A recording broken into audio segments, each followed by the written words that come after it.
Hello there, and welcome to Science for Sleep. Tonight we're going to spend some time with a question that many people assume they already know the answer to. But when you slow down and really think about it, the story becomes much more complicated and much more interesting. For a brief moment in history, human beings did something that had never happened before.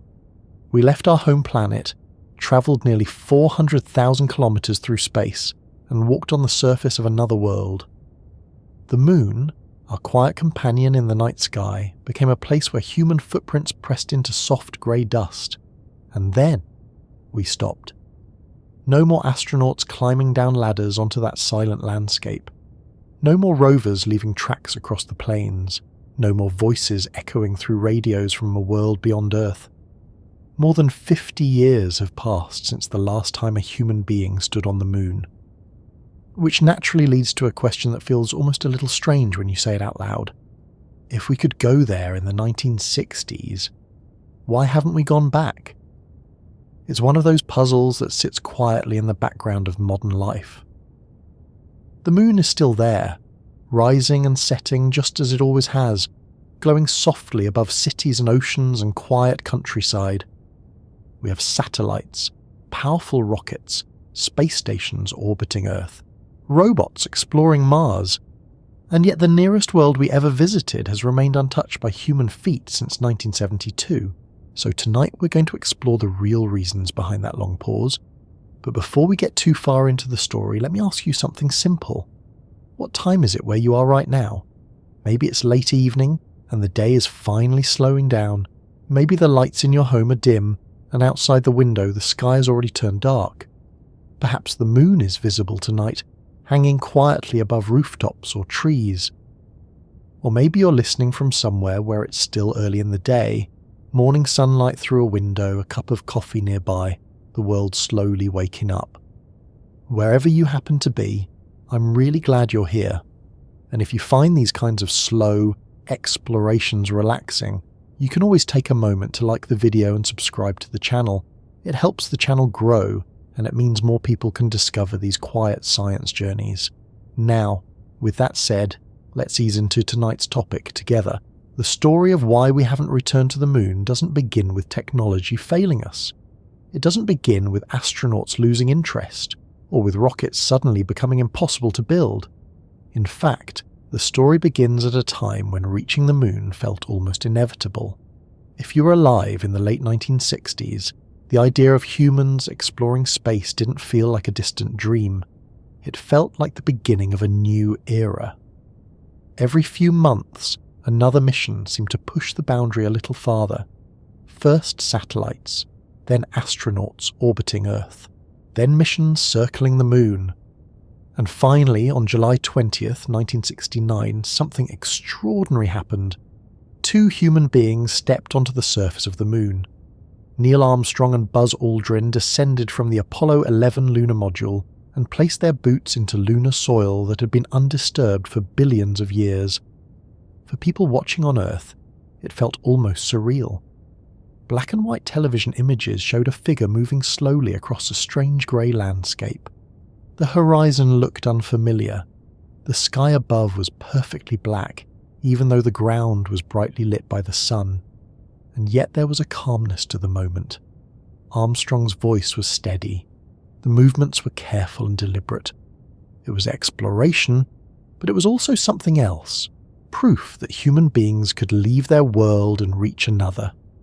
At the time, many people assumed this was only the beginning. Newspapers talked about lunar bases. Scientists discussed permanent stations where astronauts might live for months at a time. Some people imagined that by the end of the century, travel to the moon might become almost routine. In other words, the expectation wasn't that we would stop going. The expectation was that we would keep going, again and again. And for a short while, that actually happened. Apollo 11 was followed by Apollo 12, then Apollo 14, Apollo 15, Apollo 16, and finally Apollo 17. Each mission became a little more ambitious. Astronauts spent longer on the surface. They drove electric rovers across the lunar plains. They collected rocks and soil samples. They placed scientific instruments that would continue operating long after they had left. From a distance, it looked like the beginning of a long relationship between humanity and the moon. But something subtle was already changing.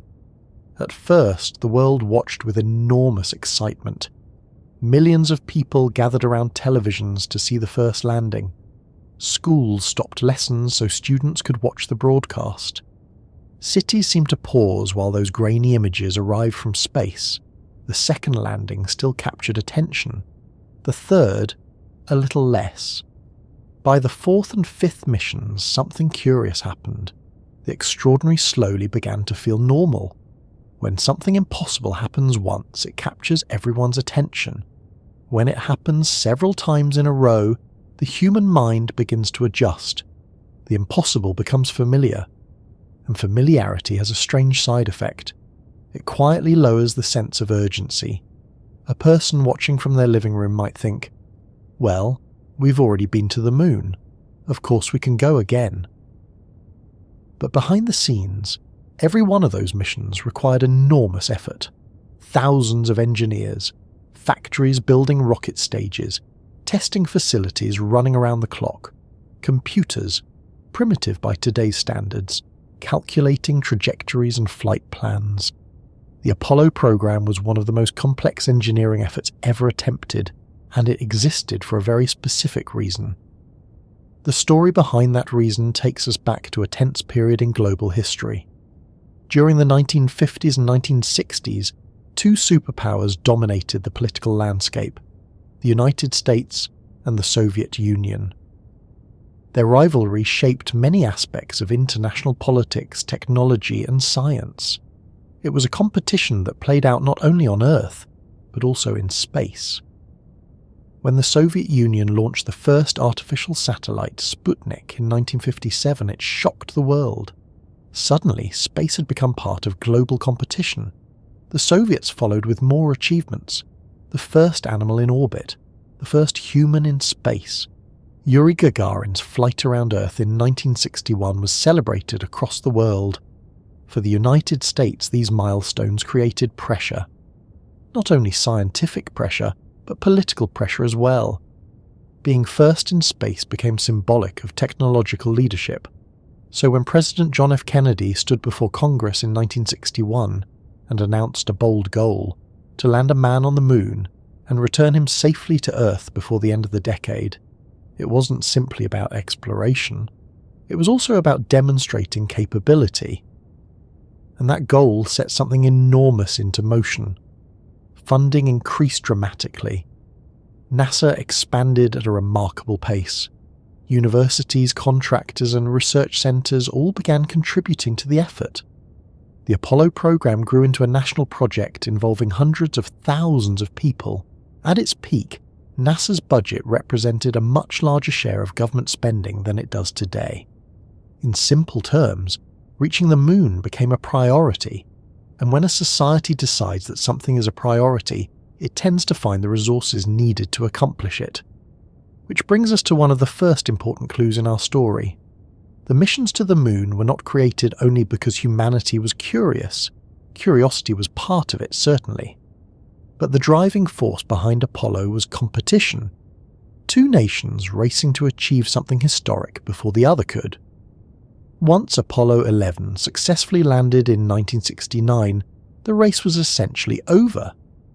The United States had reached the goal first, and when the race ended, the sense of urgency that had fueled the entire program began to fade. That shift didn't happen overnight. The next mission still launched, astronauts still trained, rockets still thundered off launch pads, but gradually political attention began to move elsewhere. Governments constantly face choices about how to allocate resources. There are always many important things competing for attention: infrastructure, healthcare, scientific research, education, defense. In the early 1970s, those priorities were shifting. Economic challenges were emerging. Public interest in the moon missions had cooled. And at the same time, NASA itself was beginning to consider new directions for space exploration. Instead of focusing entirely on reaching distant worlds, the agency began exploring ideas for spacecraft that could operate closer to Earth, vehicles that might launch repeatedly, space stations that astronauts could visit more often. These ideas would eventually evolve into the Space Shuttle program. But at the moment when these discussions were beginning, Apollo was still operating, and astronauts were still travelling to the Moon. The final mission of the program, Apollo 17, launched in December 1972.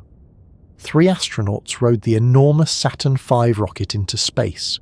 2 of them would land on the Moon and spend several days exploring the surface. Their rover carried them across valleys and hills.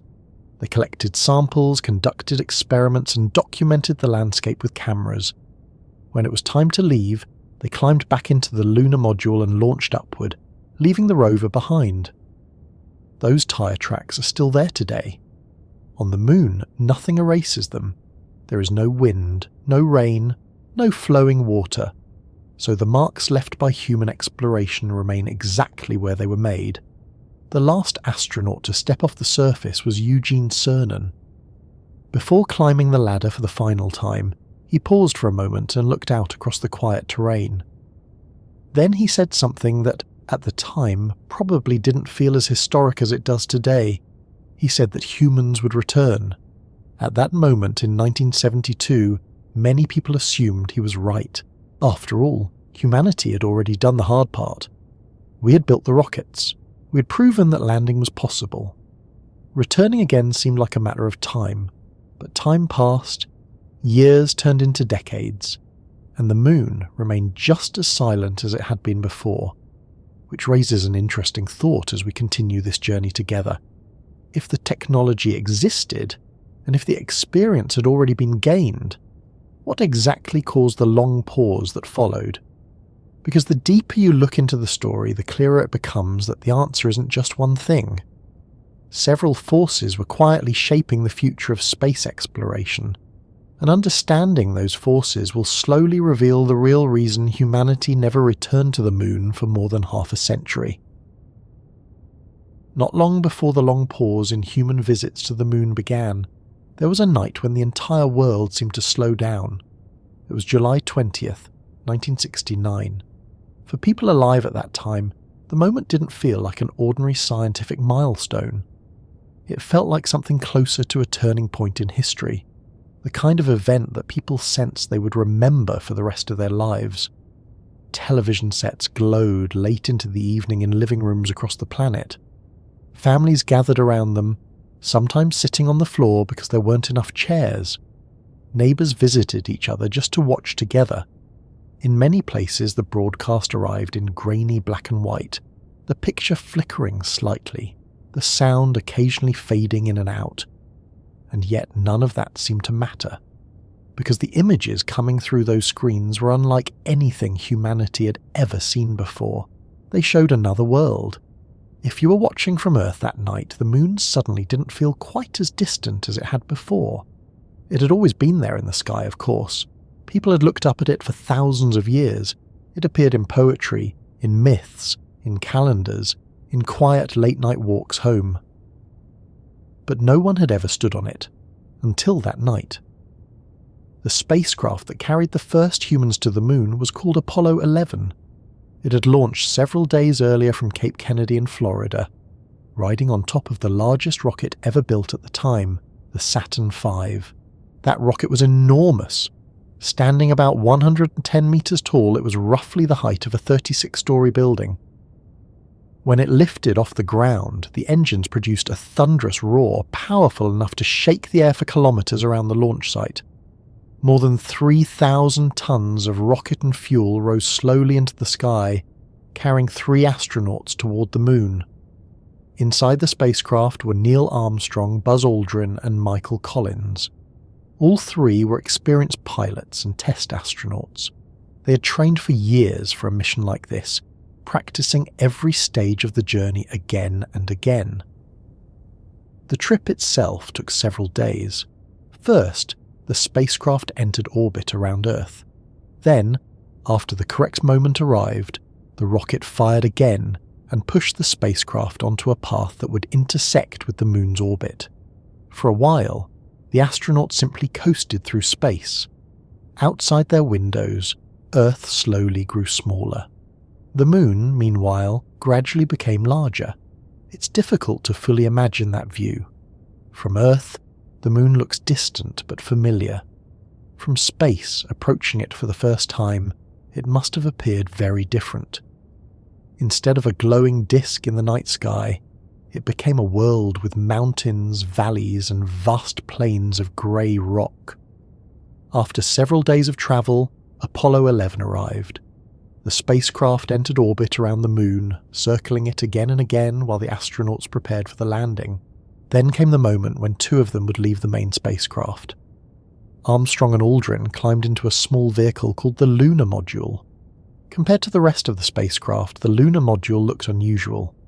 It had an angular shape, covered in metallic foil and delicate structures. Engineers had designed it specifically for one environment, the vacuum of space and the low gravity of the Moon. It didn't need to be aerodynamic. There was no atmosphere to pass through.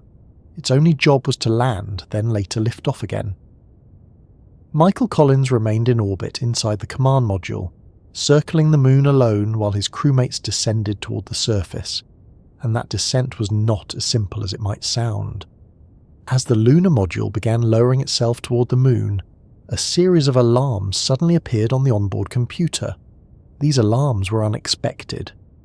Back in Houston, the flight controllers quickly studied the signals. The computer was overloaded, but it wasn't failing. After several tense seconds, the decision was made to continue the landing. Armstrong kept guiding the spacecraft downward. At the same time, he noticed something else.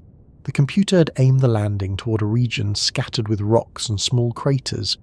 If the spacecraft touched down there, it could easily tip over or be damaged. So Armstrong took manual control.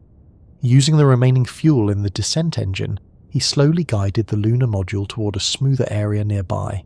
Inside the cockpit, fuel levels were dropping quickly. 30 seconds of fuel remained. 20 seconds. Then finally, the spacecraft settled onto the surface. A small cloud of lunar dust lifted briefly around the landing pads, then drifted away in the silent vacuum. Armstrong looked at the instruments. The Lunar module had landed successfully. His message back to Earth was simple and calm. Houston, Tranquility Base here. The Eagle has landed. For a few moments, the room at Mission Control was completely silent. Then people began clapping, smiling, and finally breathing again. Because something extraordinary had just happened. Human beings had reached another world. Back on Earth, millions of people were watching. Some were sitting quietly in their homes. Others had gathered in public spaces staring up at large screens. In a few places, entire cities seemed to pause as the broadcast continued. The landing itself was only the beginning. Next came the moment everyone had been waiting for. After several hours of preparation inside the Lunar module, Neil Armstrong opened the hatch. A ladder extended down to the surface. Below him lay a landscape that no human had ever touched. Armstrong carefully climbed down. The Moon's gravity is only about 1/6 of Earth's, so his movements looked slow and slightly unusual, as if he were moving in gentle, slow motion. At the bottom of the ladder he paused briefly, then he stepped onto the surface. His first words were broadcast back to Earth. "One small step for man, one giant leap for mankind." The phrase quickly became one of the most famous sentences ever spoken. Buzz Aldrin joined him a short time later. Together they began exploring the immediate area around the Lunar module. The environment was unlike anything on Earth. The sky above was completely black, even though the ground was brightly illuminated by sunlight. Without an atmosphere to scatter light, the stars would normally be visible during the day, though the glare from the surface made them difficult to see through the cameras. The ground was covered with a layer of very fine dust called lunar regolith. This dust had been created over billions of years as tiny meteorites constantly struck the Moon's surface, breaking rocks into smaller and smaller particles. When the astronauts walked, their boots pressed deep into the powdery surface. Each step left a clear footprint. And because the Moon has no wind or rain, those footprints remain there even today. Armstrong and Aldrin spent about 2.5 hours outside the spacecraft. During that time, they performed several tasks. They collected rock and soil samples. They set up scientific instruments designed to measure moonquakes and other activity. They placed a reflective panel that scientists on Earth could use to measure the distance to the moon using laser beams.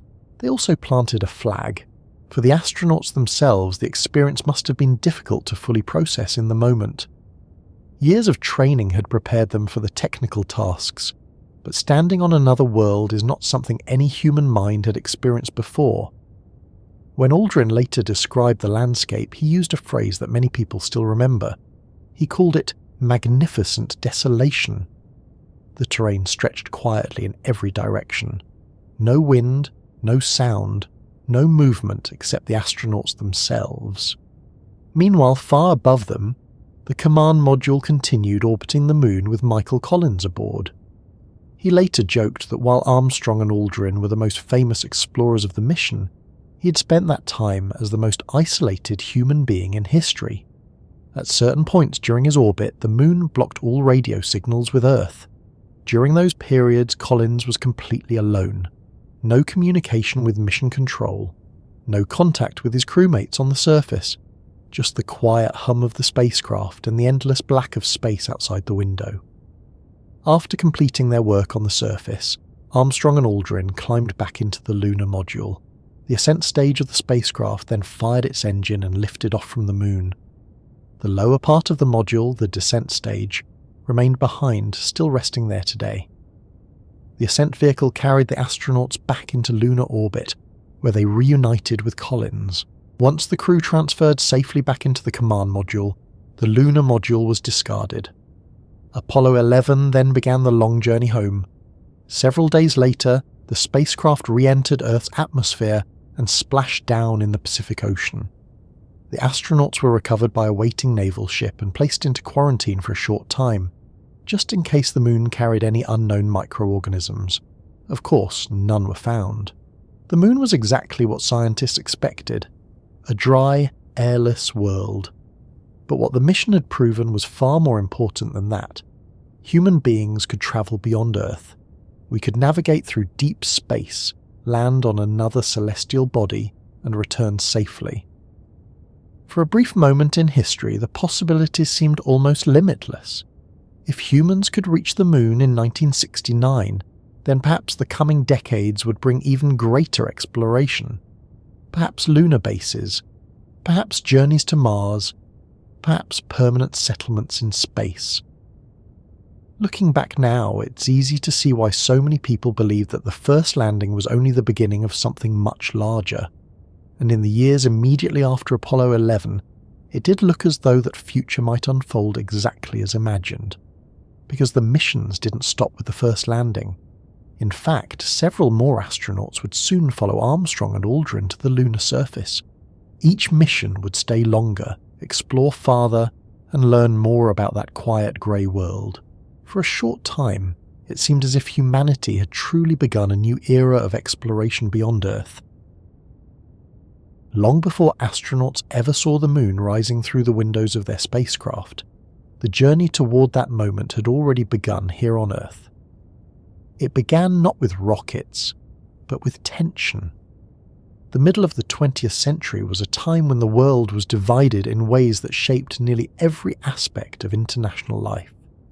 Two powerful nations stood on opposite sides of a long political rivalry, the United States and the Soviet Union. Their disagreement wasn't a single conflict with a clear beginning or end. Instead, it was a constant competition that touched technology, military strength, economics, and influence across the globe.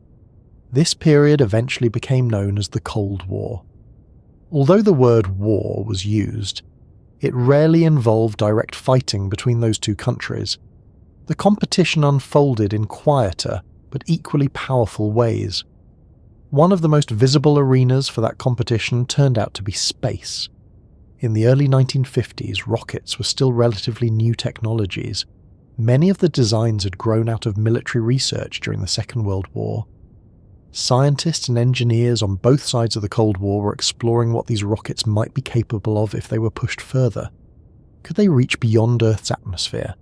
Could they place machines into orbit? Could they eventually carry human beings? For centuries, people had imagined travelling into space, but until the middle of the 20th century it had remained firmly in the realm of science fiction. Suddenly, the mathematics and engineering were beginning to suggest it might actually be possible. Then, in October of 1957, something happened that surprised much of the world. The Soviet Union launched the first artificial satellite. It was called Sputnik. Compared to modern spacecraft, Sputnik was very simple. It was a small metal sphere with 4 thin antennas extending outward. Inside, it carried a radio transmitter that sent out a repeating signal. Beep, beep, beep. Those simple signals could be detected by radio receivers around the world as the satellite passed overhead. From a technical perspective, Sputnik's capabilities were modest. It didn't carry cameras or scientific laboratories, but its existence proved something remarkable. A human-built object was orbiting Earth. For many people, the realization was thrilling. For governments, especially in the United States, it was also deeply concerning. If a rocket could place a satellite into orbit, then in theory a similar rocket could deliver other payloads across long distances. Suddenly, space technology was tied not only to science, but also to national security. And so, the competition intensified. The United States accelerated its own efforts to develop rockets capable of reaching space. New research programs were funded.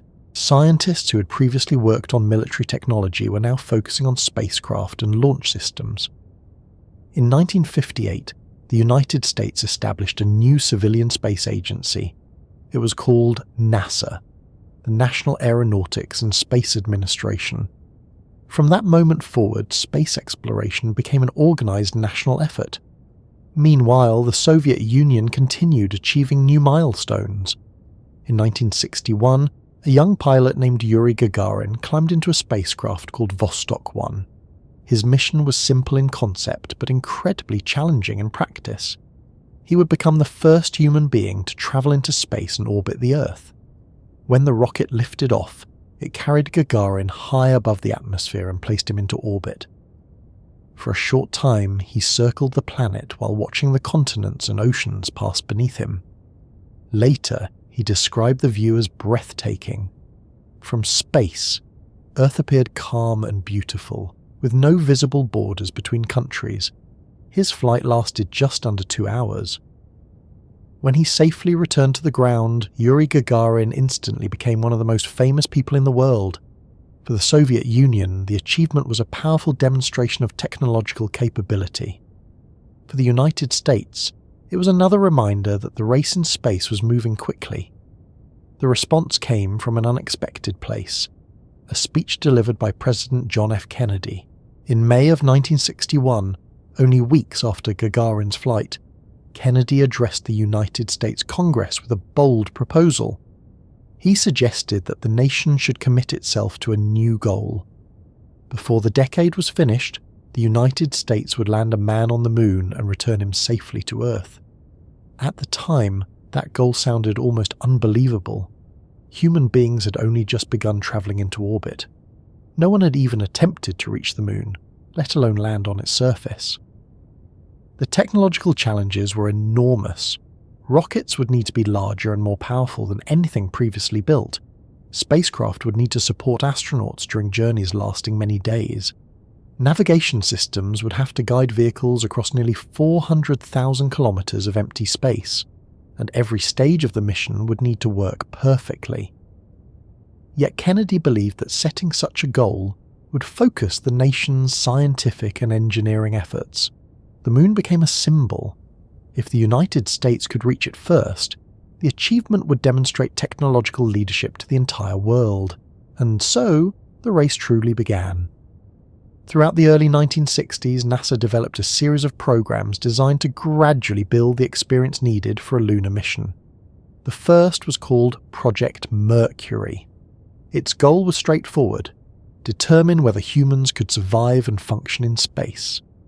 Mercury spacecraft were small, barely large enough for a single astronaut. Early flights lasted only minutes, while later ones stayed in orbit for several hours. Astronauts learned how to control their spacecraft, monitor systems, and return safely to Earth. Once those basic capabilities were demonstrated, NASA moved on to the next stage, Project Gemini. Gemini missions involved 2 astronauts instead of 1. These flights were longer, sometimes lasting more than a week. During this time, astronauts practiced new skills that would eventually be essential for reaching the Moon. They performed spacewalks.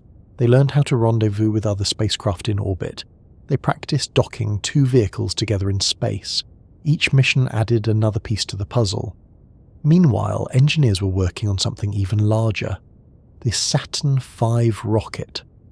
This rocket would become the backbone of the Apollo program. It needed to be powerful enough to lift an entire lunar spacecraft out of Earth's gravity and send it toward the Moon. Designing such a machine was an enormous undertaking.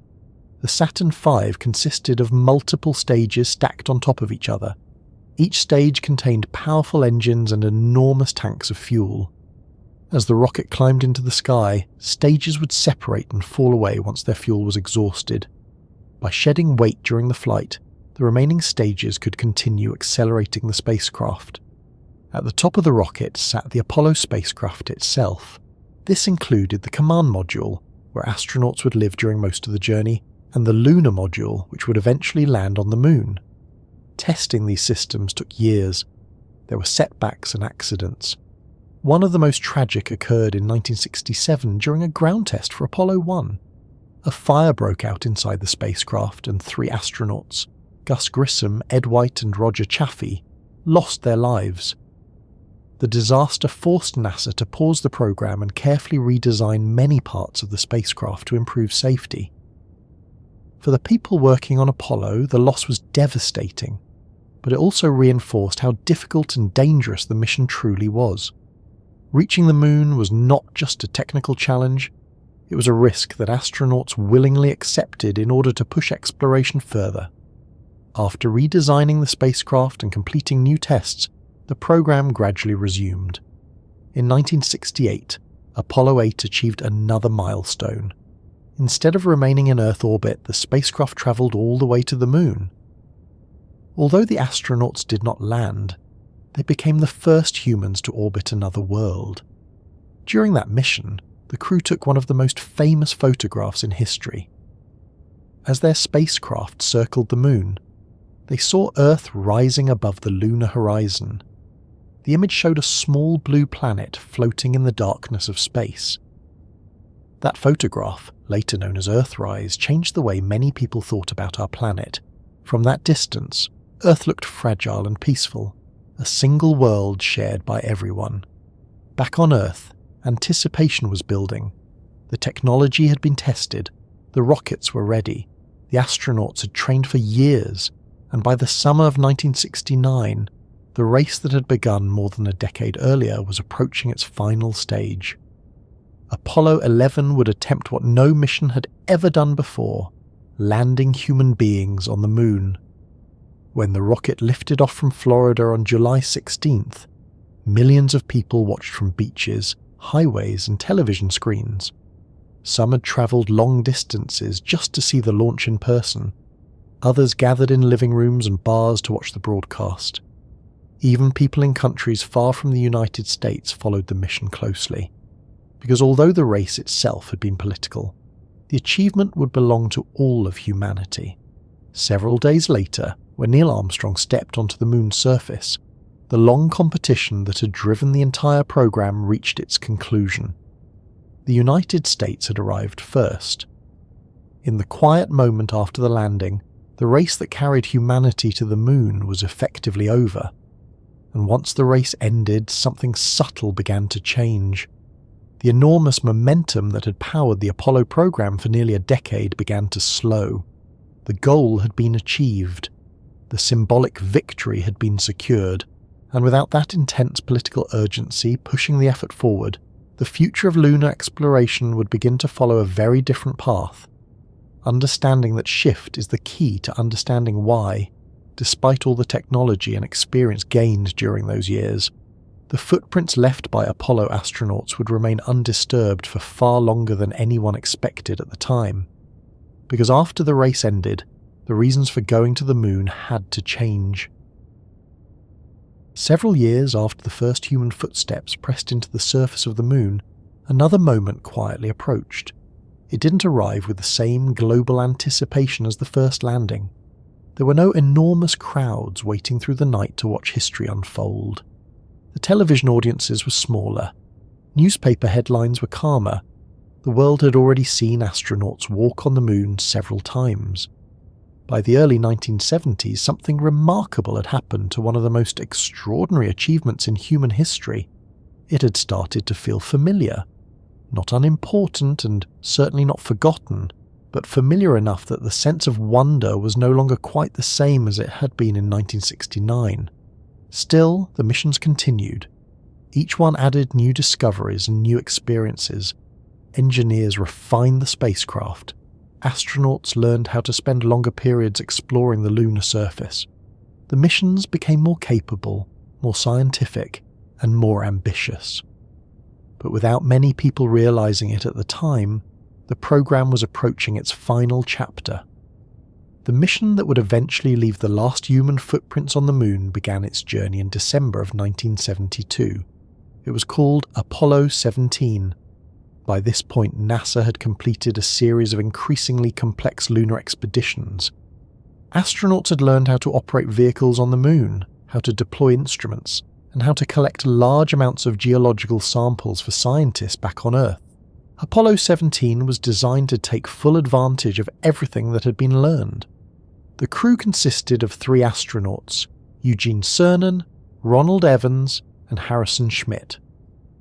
Cernan was a naval aviator, an experienced astronaut who had already flown to the moon once before on Apollo 10. Evans would remain in lunar orbit during the surface mission. Schmitt was a geologist and the first professional scientist ever selected to walk on the moon. That decision reflected something important. As the program progressed, the focus of the missions had gradually shifted. The earliest landings were about proving that humans could reach the moon safely and return home again. Later missions focused more heavily on science, studying the moon itself and gathering information that could reveal its history. Apollo 17 was expected to be one of the most scientifically productive missions of the entire program. The Saturn V rocket that launched the astronauts looked just as impressive as the ones that had carried earlier crews into space. Standing on the launch pad in Florida, it towered above the surrounding structures, its white exterior marked with bold black lettering spelling out United States. When the engines ignited, flames and exhaust poured downward from the rocket's base, and the enormous vehicle slowly rose into the sky. This particular launch had a small distinction. Unlike the earlier Apollo missions which had launched during the day, Apollo 17 lifted off at night. Spectators watching from miles away saw the rocket climb upward as a bright pillar of light against the darkness. The glow from its engines illuminated clouds of smoke and steam beneath the launch pad. For the astronauts inside the spacecraft, the experience must have felt both familiar and extraordinary. Years of training had prepared them for every stage of the journey. The rocket carried them into orbit around Earth.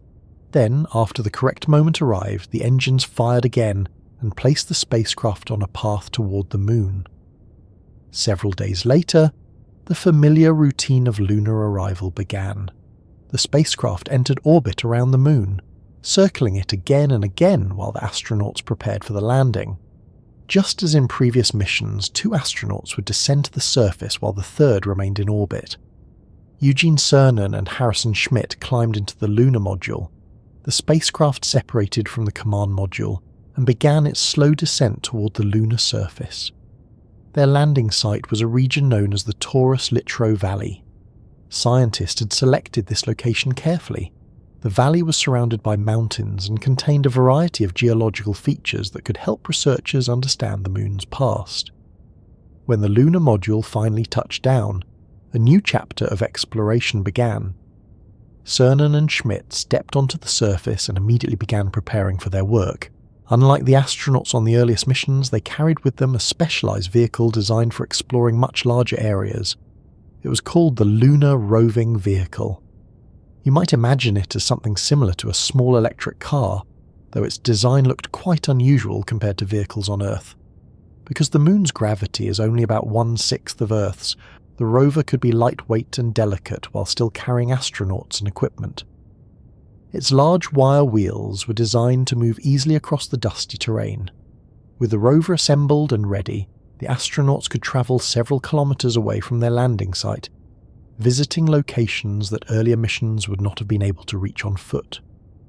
Over the next 3 days, Cernan and Schmidt conducted a series of exploration trips across the valley. They drove the rover across the grey plains, climbed gentle slopes, and stopped frequently to examine rocks and soil. Schmidt's presence as a trained geologist proved valuable. He carefully studied the shapes and textures of lunar rocks, selecting samples that might reveal clues about volcanic activity and the Moon's internal structure. One of the most interesting discoveries occurred when Schmidt noticed a patch of soil that appeared slightly different from the surrounding landscape. Instead of the usual grey colour, this soil had a faint orange tint. The astronauts collected samples and stored them in special containers to bring back to Earth. Later analysis would reveal that the orange soil had been formed billions of years earlier during ancient volcanic eruptions. Tiny droplets of molten material had once sprayed across the lunar surface, cooling into small glass beads. Even on a world that appeared quiet and unchanged, the Moon had once experienced dramatic geological events. Throughout their time on the surface, the astronauts also deployed scientific instruments. These devices measured moonquakes, monitored the environment, and gathered data that would continue to be transmitted long after the astronauts returned home. But exploration wasn't the only thing happening during those days. There were also small human moments. Cernan and Schmidt occasionally joked with mission control. They commented on the landscape around them. They shared observations about the strange feeling of moving through such a silent environment. Without air, sound could not travel through the lunar landscape the way it does on Earth.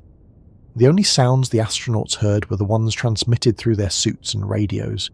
Their own breathing, the hum of equipment, the voices of colleagues many thousands of kilometers away. Meanwhile, high above them, Ronald Evans continued orbiting the Moon alone in the command module. Just as Michael Collins had done during Apollo 11, Evans spent long stretches of time on the far side of the Moon where radio signals from Earth could not reach him. During those periods, he was completely isolated. No voices, no messages. Only the quiet instruments of the spacecraft and the view of the Moon passing slowly beneath him. After completing their final exploration activities, the astronauts prepared to leave. Equipment was packed away.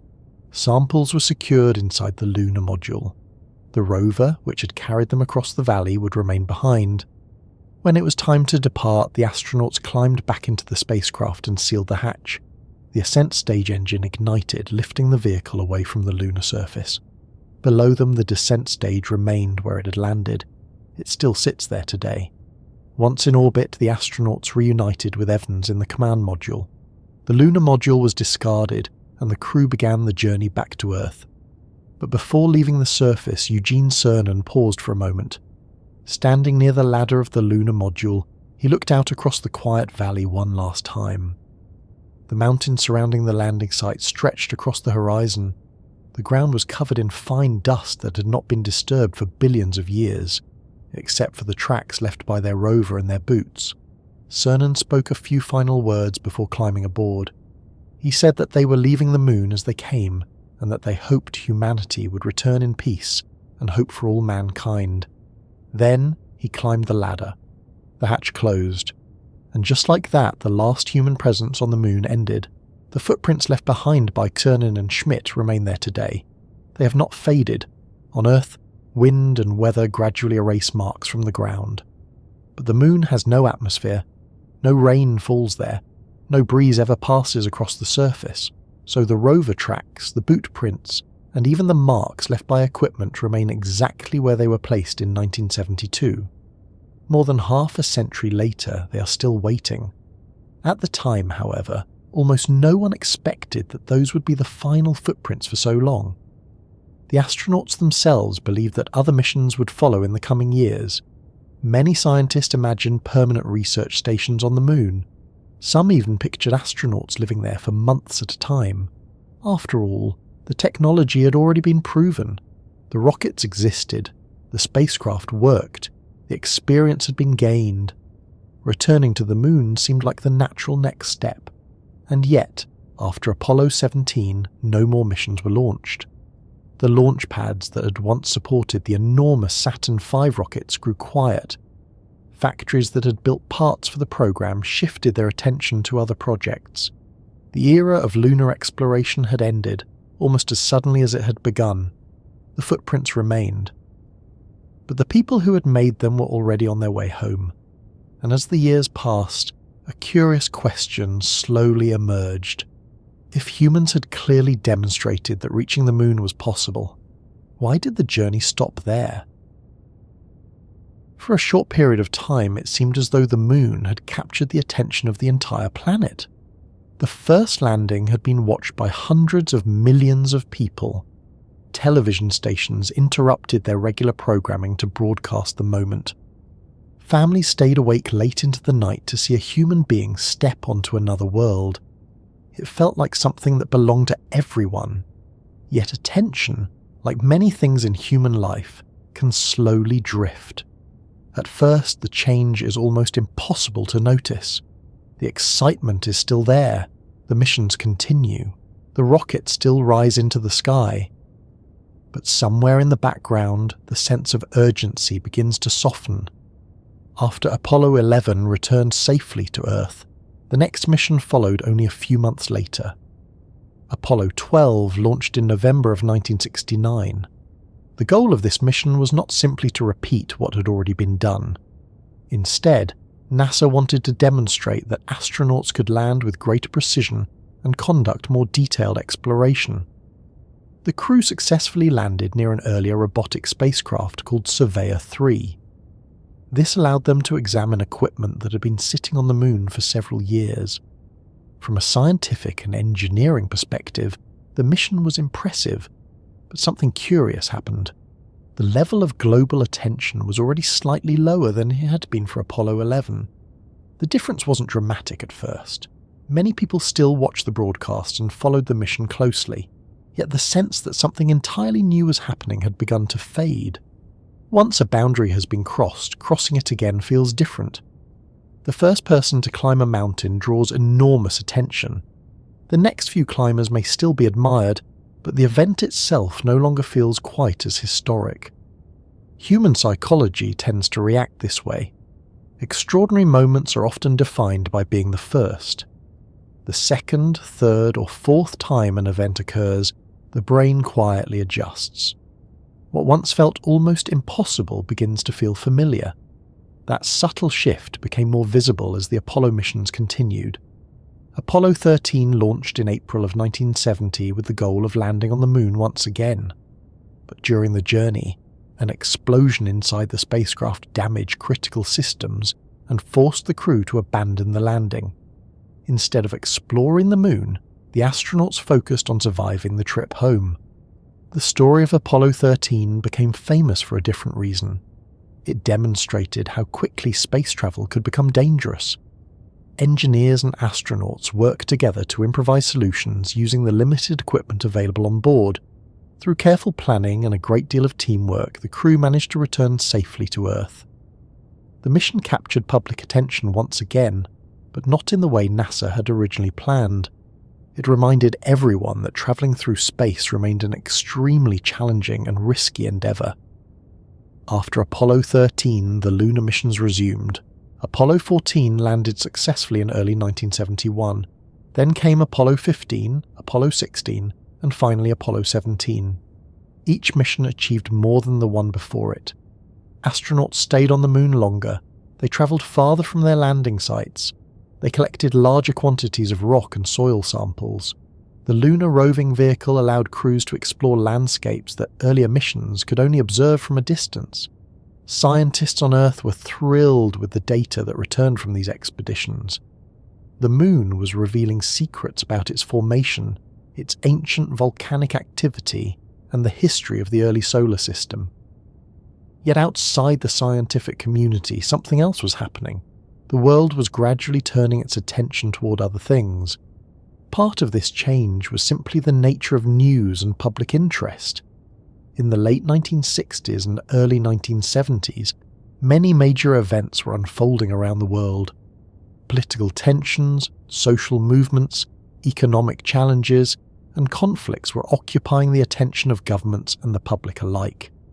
Compared to these immediate concerns, another successful trip to the Moon did not always seem as urgent. For example, by the time Apollo 15 launched in 1971, television networks in the United States made an interesting decision. They chose not to broadcast the mission continuously. Instead, coverage appeared only at selected moments. The assumption was that audiences might not remain interested in hours of routine activities on the Moon. Imagine how surprising that might have seemed only 2 years earlier. During Apollo 11, nearly every detail of the mission had been followed closely.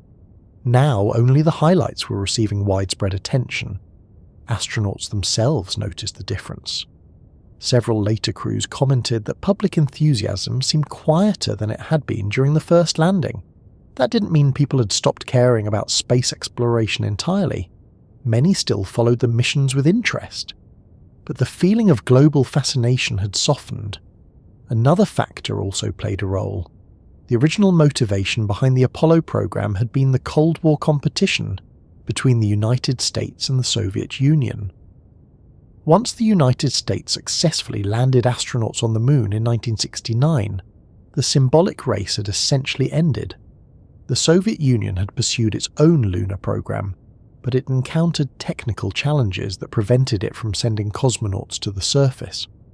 Without a competing landing attempt from the other side of the rivalry, the urgency that had driven Apollo began to fade. From a political perspective, the main objective had already been achieved. The United States had demonstrated that it could reach the Moon. The victory was clear, and once that goal was accomplished, continuing the missions became more difficult to justify in the same terms. Governments, like individuals, must constantly decide how to use their resources. Large programs require large investments. The Apollo program had required an enormous commitment of money, labor, and materials. At its peak, NASA's budget was significantly larger than it would be in later decades. Hundreds of thousands of people worked on the project. Factories across the country produced parts for the Saturn V rockets and the Apollo spacecraft. Research centers tested engines, computers, navigation systems, and life support equipment. Maintaining that level of effort year after year would require strong political support. And political support often depends on public interest. If voters and taxpayers feel excited about a project, governments are more likely to continue funding it. If attention shifts elsewhere, priorities can change. During the early 1970s, many leaders began asking a practical question. What should come next after the Moon? Some people proposed building permanent bases on the lunar surface. Others suggested sending astronauts to Mars. Both ideas were technically possible in theory, but they would require even larger investments than Apollo had required. At the same time, other possibilities were being discussed. Instead of focusing entirely on distant worlds, NASA could develop spacecraft that operated closer to Earth. Reusable vehicles might reduce the cost of reaching orbit. Space stations could support long-term research in microgravity. These concepts gradually began shaping the next phase of American space exploration. Meanwhile, the Apollo program itself was already beginning to wind down. Originally, more lunar missions had been planned. Apollo 18, Apollo 19, and Apollo 20 were expected to continue exploring different regions of the Moon. But as budgets tightened and priorities shifted, those missions were cancelled. The rockets that would have launched them were never used. Instead, attention turned toward new projects. From the outside, the change may have looked sudden. One moment, astronauts were driving across the lunar surface. The next moment, the missions had stopped. In reality, the shift happened gradually. interest cooled, budgets shrank, plans evolved, and the moon, which had briefly become the destination of humanity's most ambitious journeys, slowly returned to being a distant object in the night sky. The footprints left by the Apollo astronauts remained exactly where they were.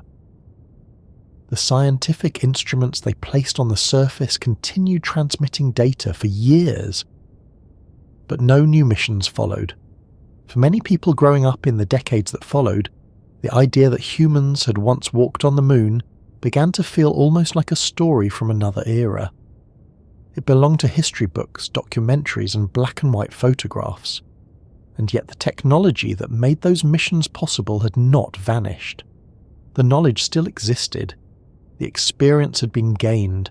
The question of why humanity did not immediately continue exploring the moon becomes clearer when you consider how attention works. Large undertakings often require a powerful sense of purpose. During the 1960s, the Cold War had provided that purpose. Once the race ended, maintaining the same level of urgency became much more difficult. The moon had not changed, but the world that had once rushed toward it was beginning to move in a different direction. By the time the final Apollo missions were preparing to leave the moon behind, there was another reality quietly shaping the future of space exploration. It wasn't about rockets failing. It wasn't about astronauts losing interest. And it certainly wasn't about humanity forgetting how to travel to the moon. Instead, the obstacle was something far more ordinary and familiar to almost every major project ever attempted. Money. Reaching the moon required an enormous amount of it. During the years when the Apollo program was at its peak, the United States invested resources into space exploration on a scale that had never been seen before. Thousands of companies contributed components. Universities performed research. Engineers, technicians, mathematicians, and scientists worked together across the country. At its height, more than 400,000 people were involved in the Apollo program in one way or another. Just organising that many people into a single coordinated effort was an extraordinary task. Factories produced rocket engines the size of small buildings. Testing facilities shook entire structures, while engineers measured vibrations and stress. Computers, much larger and slower than the devices we carry in our pockets today, processed calculations needed to guide spacecraft through space. All of that required funding, and the numbers involved were astonishing. By the time the Apollo program ended in the early 1970s, the total cost had reached roughly $25 billion in the currency of that time. When economists adjust that figure for inflation to match modern values, it becomes far larger. In today's terms, the program would represent well over $100 billion. Some estimates place it closer to $200 billion. To put that into perspective, imagine building an entire network of major highways across a country, or constructing dozens of large research universities. The scale of investment was similar. And this investment had been concentrated within a relatively short period of time. The most intense spending occurred during the 1960s, when the race to reach the moon was at its peak. NASA's share of the United States federal budget grew dramatically during those years. At one point, the agency received nearly 4% of all government spending. Today, NASA receives less than half of 1%. The difference is striking. During the Apollo era, space exploration had become one of the central national projects.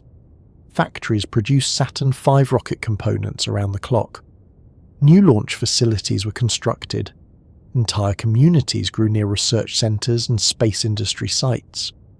But as the 1970s approached, maintaining that level of spending became increasingly difficult. Governments must constantly balance many priorities. Healthcare systems require funding. Infrastructure needs maintenance and expansion. Education, scientific research, transportation, agriculture, and countless other areas compete for resources. During the late 1960s and early 1970s, the United States faced growing economic pressures. Inflation was rising. The Vietnam War was consuming large portions of the national budget. Social programs aimed at improving living conditions across the country required significant investment. In that environment, some political leaders began asking a practical question. Was continuing to send astronauts to the moon the best use of national resources? It's important to understand that this question wasn't asked because the moon missions lacked value.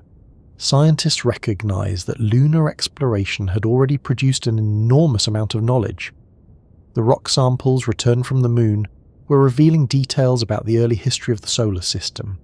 Instruments left on the lunar surface continued sending back measurements about seismic activity and environmental conditions. But from a purely financial perspective, each mission required a massive amount of preparation and equipment. The Saturn V rocket alone represented a huge portion of the total cost. Each launch vehicle stood over 100 meters tall and contained millions of individual parts. Building one of these rockets required an entire network of suppliers and manufacturing plants. Once launched, the rocket could not be reused. After its stages completed their tasks, they separated and fell back into the ocean or burned up in the atmosphere. The spacecraft themselves were also designed for single missions. The command module returned to Earth, but many other components were left behind in space or on the moon. This meant that every mission required building an entirely new set of hardware. When you combine the cost of rocket production, spacecraft construction, astronaut training, mission control operations, research facilities, and scientific analysis, the price of a single lunar mission becomes quite high. Estimates suggest that each individual Apollo mission costs several $billion in modern terms. For governments responsible for managing large national budgets, numbers like that invite careful scrutiny. Imagine planning a program that sends several missions to the moon each year. Even with strong enthusiasm for exploration, sustaining that level of spending would require long-term political commitment. During the early years of the Apollo program, that commitment existed because the moon had become a symbol in the Cold War rivalry. The United States wanted to demonstrate technological leadership. Once the first landing succeeded, that symbolic goal had already been achieved. The urgency began to fade, and as urgency fades, financial priorities often shift. This does not mean that leaders suddenly stopped caring about space exploration. Far from it. Many scientists and engineers still believed strongly that the moon represented an important destination. Some proposed building permanent research stations there. Others imagined mining resources or using the moon as a base for missions deeper into the solar system. But each of those ideas required even more funding. The infrastructure needed to support long-term lunar operations would have been enormous. Additional rockets, additional spacecraft, habitation modules, power systems, transportation vehicles, and continuous supply missions from Earth. Even today, when technology has advanced dramatically, building a permanent base on the moon remains a very complex and expensive goal. Back in the 1970s, the costs would have been even higher relative to the available technology. As a result, NASA began looking for ways to continue space exploration while reducing the expense of individual missions. One idea seemed especially promising. Instead of building a completely new spacecraft for every launch, engineers could design a vehicle that could fly multiple times. A reusable spacecraft. If rockets and spacecraft could be used again and again, the cost per mission might drop significantly. This concept gradually evolved into what would later become the Space Shuttle program. The Shuttle was designed to launch like a rocket, orbit Earth, and then return to land on a runway like an airplane. In theory, the same vehicle could be refurbished and flown again many times. From a budget perspective, this approach looked appealing.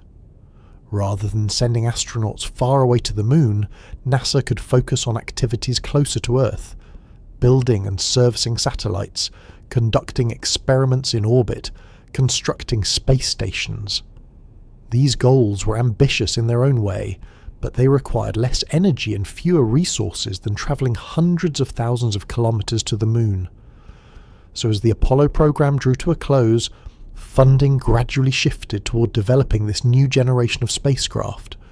The Saturn V rocket stopped being produced. Facilities that had once assembled lunar spacecraft began working on shuttle components instead. The infrastructure built for the Moon program slowly transformed into something different. From a distance, the decision might seem surprising. After all, if humanity had already proven that reaching the Moon was possible, why stop? But when viewed through the lens of economics and national priorities, the choice becomes easier to understand. Exploration is always shaped by resources. Ships that crossed oceans in earlier centuries required funding from governments or wealthy sponsors. Scientific expeditions to remote regions of Earth required logistics, supplies, and financial backing. Space exploration follows the same pattern. The technology might exist, the knowledge might be available, but without sustained investment, even the most ambitious journeys can pause. By the early 1970s, the Apollo program had accomplished its main goal. Astronauts had landed on the Moon, they had explored its surface, they had returned safely to Earth with samples and data. Continuing the missions would require convincing governments and the public that the next steps were worth the cost. And at that moment in history, many people believed that exploring space closer to Earth offered a more practical path forward. So the enormous rockets that had once carried astronauts to the Moon gradually disappeared from launch pads. Their engines fell silent. The factories that built them shifted to other projects. And for the first time since the beginning of the space race, the idea of travelling back to the Moon began to feel less immediate. Long before a rocket ever left the ground, every mission to the Moon depended on something that had to function almost flawlessly. Machines. Not just one machine, but an entire chain of them, each responsible for a specific part of the journey.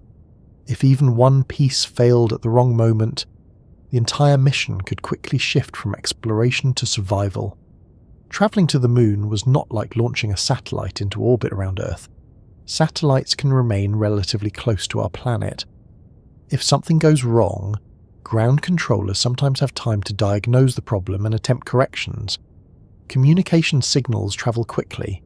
Assistance, at least in theory, is not impossibly far away. But the Moon sits nearly 400,000 kilometers from Earth. At that distance, the margin for error becomes extremely small. A spacecraft travelling toward the Moon must follow a precise trajectory. Too slow, and it might fall back toward Earth before reaching its destination. Too fast, and it could pass the Moon entirely and continue drifting into deep space. Navigation systems needed to perform calculations constantly, adjusting the spacecraft's path with small bursts from onboard engines. In the 1960s and early 1970s, these calculations were handled by computers that would seem remarkably simple by modern standards. The Apollo guidance computer, for example, had far less processing power than a typical smartphone today. Its memory capacity was extremely limited, and yet it had to manage navigation, monitor spacecraft systems, and assist astronauts during critical phases of flight. Engineers spent years designing software that could operate reliably under those constraints. Even the way the computer stored information required creative solutions. Some programs were literally woven into the computer's memory using fine wires threaded through tiny magnetic cores. This process was sometimes called core rope memory. It sounds unusual today, but it allowed the computer to store instructions in a form that was both stable and resistant to corruption. Still, computers were only one part of the system. The journey to the Moon began with the Saturn V rocket, one of the most powerful machines ever built. Standing more than 100 meters tall, it consisted of 3 major stages stacked on top of each other. The first stage contained 5 enormous engines, each capable of producing tremendous thrust.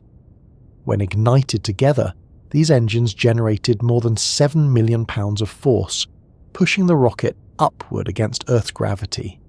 Fuel burned at an astonishing rate. Within just a few minutes of launch, the first stage consumed hundreds of thousands of gallons of propellant. Once its fuel was exhausted, the stage separated and fell away into the ocean. The second stage then ignited, continuing the climb toward space. Later, the third stage performed the final push that carried the spacecraft into orbit around Earth and eventually toward the Moon. Each stage had to perform perfectly. If an engine failed during launch, the rocket might lose the power needed to escape Earth's gravity. If separation mechanisms malfunctioned, the spacecraft could remain attached to empty fuel tanks that would prevent it from reaching the proper trajectory. Every bolt, every wire, every valve had to operate exactly as intended. Engineers tested these systems again and again before each launch. Entire rocket stages were placed on massive stands where engines could fire for several minutes while sensors measured vibration, temperature, and pressure. These tests produced enormous noise and heat. Observers standing miles away could still feel the ground shake slightly when the engines roared to life. Once the spacecraft reached orbit around Earth, another complex sequence began. Astronauts had to prepare the vehicle for its journey to the Moon. The Saturn V's third stage performed a maneuver called translunar injection. This burn increased the spacecraft's speed enough to escape Earth's gravitational pull and begin the long coast toward the Moon. From that point forward, the astronauts were travelling farther from Earth than any humans had gone before. Inside the spacecraft, life support systems became essential. Unlike Earth, space provides no air, no temperature stability, and no protection from radiation. The Apollo spacecraft had to carry oxygen for breathing, remove carbon dioxide from the cabin, regulate temperature, and supply water and electricity. Power came from fuel cells that combined hydrogen and oxygen to produce electricity. As a convenient side effect, the reaction also generated water that astronauts could drink. If any of these systems malfunctioned, the crew could face serious danger. The incident during Apollo 13 demonstrated how quickly problems could develop. When an oxygen tank exploded during the mission, it damaged several critical systems. The astronauts suddenly lost most of their electrical power and oxygen supply. Mission controllers on Earth had to improvise new procedures to keep the crew alive until they could return home. Although the astronauts survived, the event served as a powerful reminder. Spacecraft were incredibly complex machines operating in an unforgiving environment. Even after reaching the Moon, the challenges continued. Landing on the lunar surface required a delicate sequence of events. The lunar module separated from the command module and began descending toward the Moon using a powerful but carefully controlled engine. Unlike Earth landings, there was no atmosphere to slow the spacecraft with parachutes. Every meter of descent had to be controlled by the engine. Astronauts monitored their altitude and velocity carefully. If they descended too quickly, the spacecraft could crash into the surface. If they used too much fuel while maneuvering, they might not have enough left to land safely. During the Apollo 11 landing, the computer guiding the lunar module began displaying warning alarms. As we mentioned earlier, Neil Armstrong eventually took manual control and steered the spacecraft toward a safer landing area, while the remaining fuel dropped to very low levels. The landing succeeded, but it demonstrated how narrow the margin for error could be, and landing was only half of the task. After completing their work on the surface, astronauts still needed to return to orbit. The lunar module's ascent stage had to ignite its engine and lift the crew off the Moon. That engine had never been tested in the exact environment where it would operate.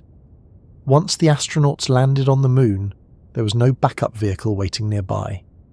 If the ascent engine failed, there would be no way for the crew to leave the surface. Fortunately, throughout the Apollo missions, the system performed as intended. Each ascent stage successfully carried astronauts back into lunar orbit, where they rejoined the command module. From there, the spacecraft fired its engines once more to begin the journey home. Re-entering Earth's atmosphere introduced another challenge. Spacecraft returning from the Moon travelled much faster than those coming from low Earth orbit. As the capsule plunged through the atmosphere, friction with the air generated intense heat. Temperatures outside the spacecraft rose to thousands of degrees Celsius.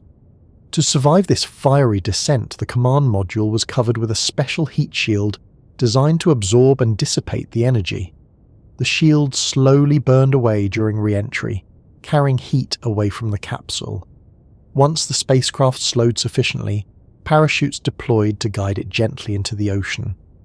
Recovery ships waited nearby to retrieve the astronauts. When you consider the entire journey, from launch to splashdown, it becomes clear how many systems had to function correctly. Engines, computers, navigation systems, life support equipment, communication networks, and the training of the astronauts themselves. Every part of the mission depended on thousands of individual components working together. This level of complexity made lunar missions both impressive and fragile. The technology existed, but it required constant attention, testing, and refinement. Even a small oversight could lead to serious consequences, and this complexity also contributed to the high cost we discussed earlier. Building machines that could survive the journey to the moon required extraordinary engineering effort. But technology and cost were not the only factors that made lunar exploration difficult. Space exploration often looks calm when we watch it from a distance. Astronauts appear relaxed while speaking through their headsets. The spacecraft moves smoothly across the screen. Mission control voices sound steady and professional. Everything seems carefully organized, almost routine. But behind that calm surface lies a reality that every astronaut understands very clearly. Traveling beyond Earth carries real danger. The crews who flew the Apollo missions were not simply pilots riding inside powerful machines. They were individuals who had accepted the possibility that things might go wrong in ways that could not easily be fixed. And unlike many other dangerous professions on Earth, spaceflight places people in an environment where help cannot arrive quickly. When astronauts launched toward the moon, they were moving farther away from Earth than any human beings had ever traveled before. At the distance of the moon, even communication signals take time to travel.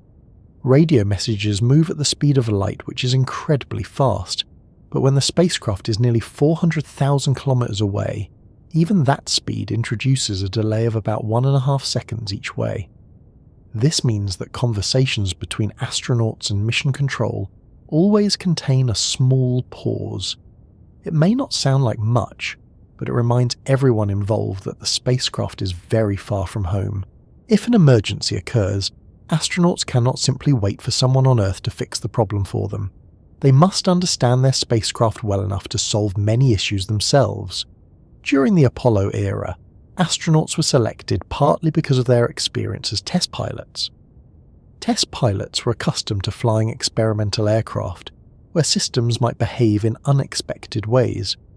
They were trained to remain calm under pressure and analyze problems quickly. This mindset became extremely important in space. The risks began even before the spacecraft left the ground. Rocket launches are among the most energetic events humans have ever created. Enormous amounts of fuel ignite within seconds, producing forces powerful enough to lift a vehicle weighing thousands of tons.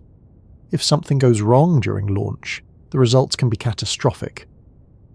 Engineers spent years designing safety systems to reduce these dangers.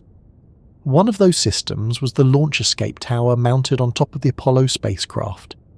This structure contained powerful rockets capable of pulling the crew capsule away from the main rocket if a failure occurred during the first minutes of flight. In an emergency, the escape system could separate the astronauts from the Saturn V and carry them to safety while the rocket below was abandoned. Fortunately, this system was never needed during an Apollo launch, but its presence was a constant reminder that engineers were aware of the risks involved. Even during training on Earth, astronauts faced hazards. The accident that occurred during the Apollo 1 test in 1967 showed how dangerous spacecraft environments could become. During a routine ground test inside the capsule, a fire suddenly broke out. The interior of the spacecraft contained a pure oxygen atmosphere at high pressure, which allowed flames to spread rapidly. Within moments, the cabin filled with smoke and intense heat. 3 astronauts, Gus Grissom, Ed White, and Roger Chaffee, lost their lives in that tragic event. The accident shocked NASA and the entire space program. Investigators examined every detail of the spacecraft design and discovered several factors that had contributed to the fire: wiring insulation, materials inside the cabin, and the design of the hatch were all carefully re-evaluated. After the investigation, engineers redesigned the spacecraft to improve safety. Materials that could burn easily were replaced. The hatch was redesigned to open more quickly. Atmosphere procedures were changed during ground testing. These improvements made the Apollo spacecraft safer for future missions. But the tragedy also left a lasting impression on everyone involved. Astronauts understood that exploration came with real consequences. When crews launched toward the Moon, they carried that knowledge with them. Once the spacecraft left Earth orbit, the environment outside became even more unforgiving. Space is a vacuum. Without air, there is no pressure to support the human body. Even small leaks in the spacecraft could become dangerous if not detected quickly.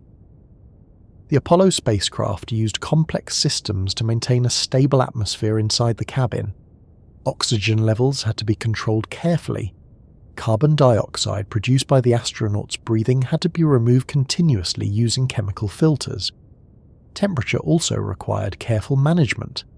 In direct sunlight, parts of the spacecraft could become extremely hot. In shadow, temperatures could drop sharply. Thermal systems regulated heat to keep the interior comfortable for the crew. Radiation presented another invisible challenge. Beyond Earth's atmosphere, astronauts were exposed to higher levels of cosmic radiation. Most of the time, these levels remained within acceptable limits for short missions like Apollo. However, large solar storms could potentially increase radiation exposure significantly. Mission planners monitored solar activity carefully before and during each flight. If a major solar event had occurred during a mission, astronauts might have needed to take protective measures inside the spacecraft. Another risk came from the simple fact that astronauts were traveling through space at very high speeds. During the journey to the Moon, the spacecraft moved at tens of thousands of kilometers per hour. Tiny particles of dust or small fragments of rock moving through space could potentially strike the spacecraft. Most of these particles were extremely small, but at high velocity even a tiny impact could damage equipment or puncture surfaces. The spacecraft hull was designed to withstand small impacts, but engineers still considered micrometeoroids a potential hazard.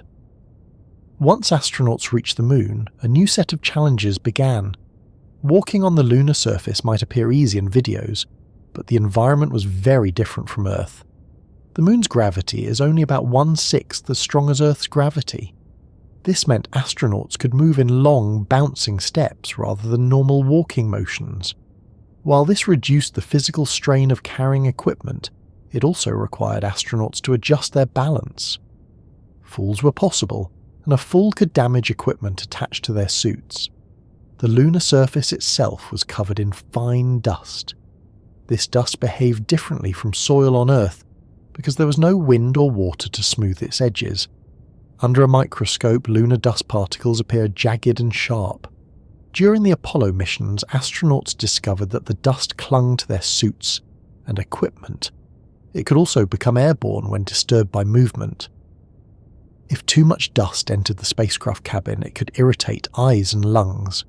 Astronauts tried to brush off as much dust as possible before re-entering the lunar module, but some always came inside.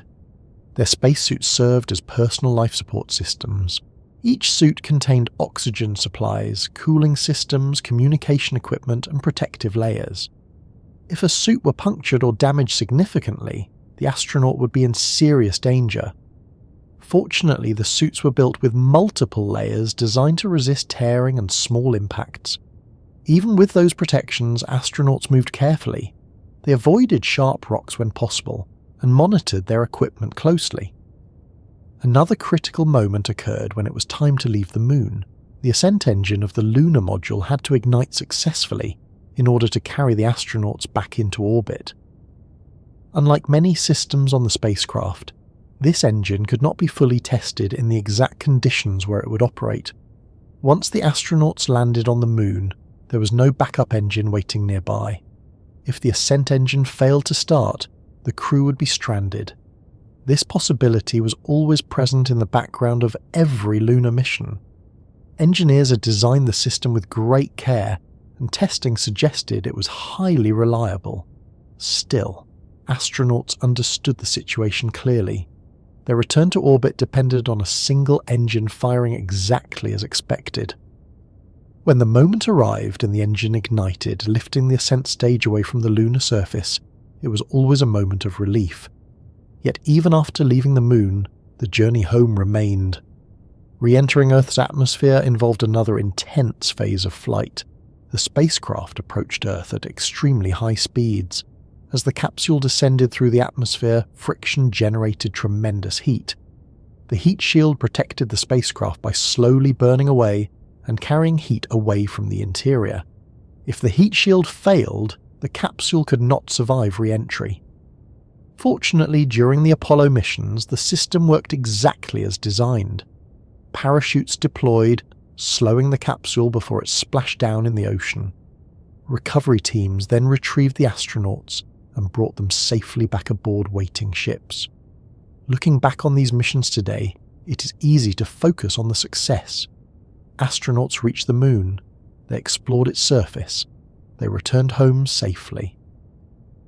But behind each successful mission was a careful understanding of the risks involved. Every astronaut who flew in the Apollo program accepted those risks willingly. They believed that exploration was worth the effort and the uncertainty. Their courage allowed humanity to take its first steps beyond Earth. At the same time, the dangers of space travel also influenced how governments and space agencies thought about the future. Sending astronauts to the moon required not only powerful rockets and complex spacecraft, it required individuals willing to place themselves in environments where mistakes could have serious consequences. During the years when astronauts were travelling to the moon, it sometimes felt as though humanity's attention had shifted permanently towards space. New rockets were launching regularly, astronauts were appearing on television. The idea of exploring other worlds seemed to be moving quickly from imagination into reality. But while those missions were taking place high above Earth, something quieter was happening down below. People were beginning to look more carefully at their own planet. The late 1960s and early 1970s were a time when many societies were facing complicated questions about the future. Economic challenges, political tensions, environmental concerns and social changes were shaping conversations in governments and communities across the world. This same period that produced the moon landings also produced an increasing awareness that Earth itself required attention. For a long time, the vastness of the planet had made environmental problems seem distant or isolated. Industrial growth had brought prosperity and technological progress, but it had also created pollution in air and water. Rivers in some regions had become heavily contaminated. Smog hung over certain cities. Forests were shrinking in places where land was cleared for agriculture or development. Scientists had been studying these issues for decades, but by the end of the 1960s, the public was beginning to notice them more clearly. Ironically, one of the events that helped people understand Earth's fragility came from the very missions that were travelling away from it. Astronauts orbiting the moon had taken photographs of Earth rising above the lunar horizon. One image in particular became famous. It showed our planet as a small blue sphere floating in the darkness of space.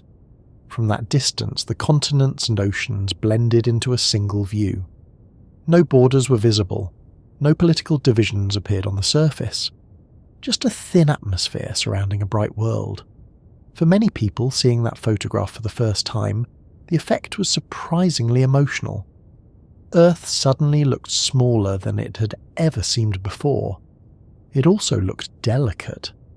The thin layer of atmosphere that supports life appeared as a faint glow around the edge of the planet. This perspective encouraged a new way of thinking. Instead of seeing Earth as an endless resource, people began recognizing that the planet had limits. Environmental movements began gaining momentum in many countries. In 1970, the first Earth Day was celebrated in the United States, with millions of people participating in events focused on protecting the environment. Governments began passing new regulations aimed at improving air and water quality. Scientists expanded research into ecosystems, climate, and environmental change. At the same time, other national priorities demanded attention. Economic pressures were growing. The Vietnam War was still affecting political discussions and government budgets. Social programs designed to improve living conditions required funding and long-term commitment. In this environment, leaders often had to make difficult choices about where resources should be directed. Space exploration remained important, but the urgency that had driven the race to the moon was no longer as strong. The symbolic goal had already been achieved. Astronauts had walked on the lunar surface. The world had watched it happen. Now the question facing policymakers was slightly different. What should come next? Continuing lunar missions was certainly possible. NASA had already developed the technology needed to reach the moon, and astronauts had gained valuable experience from the Apollo missions. But maintaining that program would require continued investment in large rockets, spacecraft production, and the infrastructure needed to support deep space missions. Some leaders began wondering whether it might make more sense to focus on projects that directly supported life on Earth. Satellites, for example, were becoming increasingly valuable. Weather satellites allowed meteorologists to observe storm systems from space, improving forecasts and helping communities prepare for severe weather. Communication satellites made it possible to transmit television signals and telephone calls across long distances. Earth observation satellites could monitor agriculture, oceans, forests, and environmental changes. These technologies offered practical benefits that people could see more immediately in their daily lives. And they required spacecraft that operated much closer to Earth than the Moon. As a result, attention gradually began shifting toward activities in Earth orbit. NASA scientists and engineers started planning missions that would take advantage of microgravity conditions in space. Experiments could be conducted in orbit that were difficult or impossible to perform on Earth. Space stations became an important part of this vision. Instead of sending astronauts on brief journeys to distant destinations, space stations would allow crews to live and work in orbit for extended periods. The first American space station, Skylab, was launched in 1973. It was built using hardware originally intended for the Apollo program. Astronauts aboard Skylab conducted experiments in solar physics, Earth observation, and human adaptation to long periods in space. Although Skylab operated for only a few years, it demonstrated that astronauts could live and work productively in orbit for months at a time. Meanwhile, the concept of reusable spacecraft was gaining support. The Apollo missions had required building new rockets and spacecraft for each launch. Engineers began exploring ways to reduce the cost of reaching orbit by designing vehicles that could be used multiple times. This idea eventually led to the development of the Space Shuttle. The shuttle was intended to launch like a rocket but return to Earth as a gliding aircraft. In theory, the same vehicle could fly many missions, carrying astronauts and cargo into orbit again and again. If successful, this approach would allow NASA to conduct a wide variety of missions without building an entirely new spacecraft each time. These plans reflected a broader shift in priorities. Exploration of distant worlds remained an inspiring goal, but the immediate focus of space programs began moving closer to home. Instead of asking how quickly humans could return to the Moon, many planners began asking how space technology could support life and research on Earth. This change did not happen suddenly. It unfolded gradually over several years. The Apollo missions continued through 1972. Astronauts completed their final lunar exploration activities. Scientists analysed the samples that had been brought back.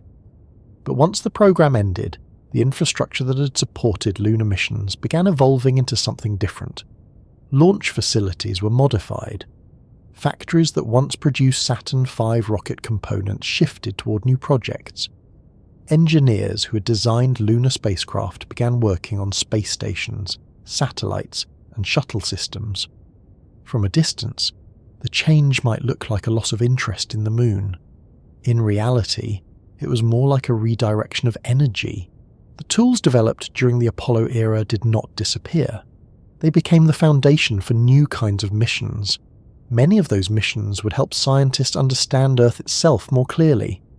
satellites began monitoring climate patterns, tracking ocean currents, and observing changes in land use. Researchers could study hurricanes from space and follow the movement of ice across polar regions. These observations provided valuable information that could improve forecasting, resource management, and environmental protection. In other words, space technology began turning its gaze back toward the world that had launched it. The shift also reflected a practical truth. Human exploration of distant worlds requires enormous preparation. Before astronauts travel to new destinations, engineers must design reliable vehicles, life support systems, navigation tools, and safety procedures. Developing those technologies takes time. During the years after Apollo, space agencies used that time to refine their capabilities in Earth orbit. Astronauts learned how to live in space for longer periods. Engineers experimented with new spacecraft designs. Scientists conducted research that would eventually support future missions deeper into the solar system. Meanwhile, the Moon remained exactly where it had always been. Its surface still carried the footprints left by the Apollo astronauts. Rovers and instruments remained where they had been placed. Nothing on the Moon disturbed them. No wind erased the tracks. No rain softened the soil. The quiet landscape simply waited. Something interesting began to take shape in the years after the final Apollo mission returned from the Moon. Instead of building larger rockets designed to travel deeper into space, engineers started focusing on a different question. What if reaching space could become routine? The idea might sound simple today, but during the early 1970s it represented a major shift in how space agencies imagined the future of exploration. Up until that point, nearly every spacecraft had been designed for a single journey. A rocket launched. The spacecraft completed its mission. Most of the hardware was discarded along the way. Stages fell into the ocean. Components burned up in the atmosphere. Vehicles left behind on the Moon or drifting through space were never used again. Each new mission required building an entirely new rocket and spacecraft.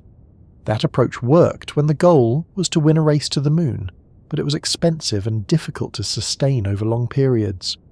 So engineers began thinking about a different model. Airplanes offered an interesting comparison. When a plane carries passengers across the ocean, it does not get thrown away after the flight. It lands, undergoes maintenance, and then flies again. What if spacecraft could operate in a similar way? Instead of building a completely new vehicle every time astronauts needed to reach orbit, a reusable spacecraft might fly many missions. This concept gradually became the foundation of a new program. It would eventually be called the Space Shuttle. At first glance, the Shuttle looked very different from earlier spacecraft.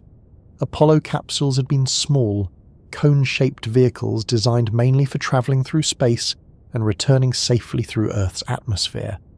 The Shuttle, by contrast, resembled a small airplane with wings. Those wings were not meant for flying through the atmosphere during launch. Instead, they allowed the vehicle to glide back to Earth after completing its mission in orbit.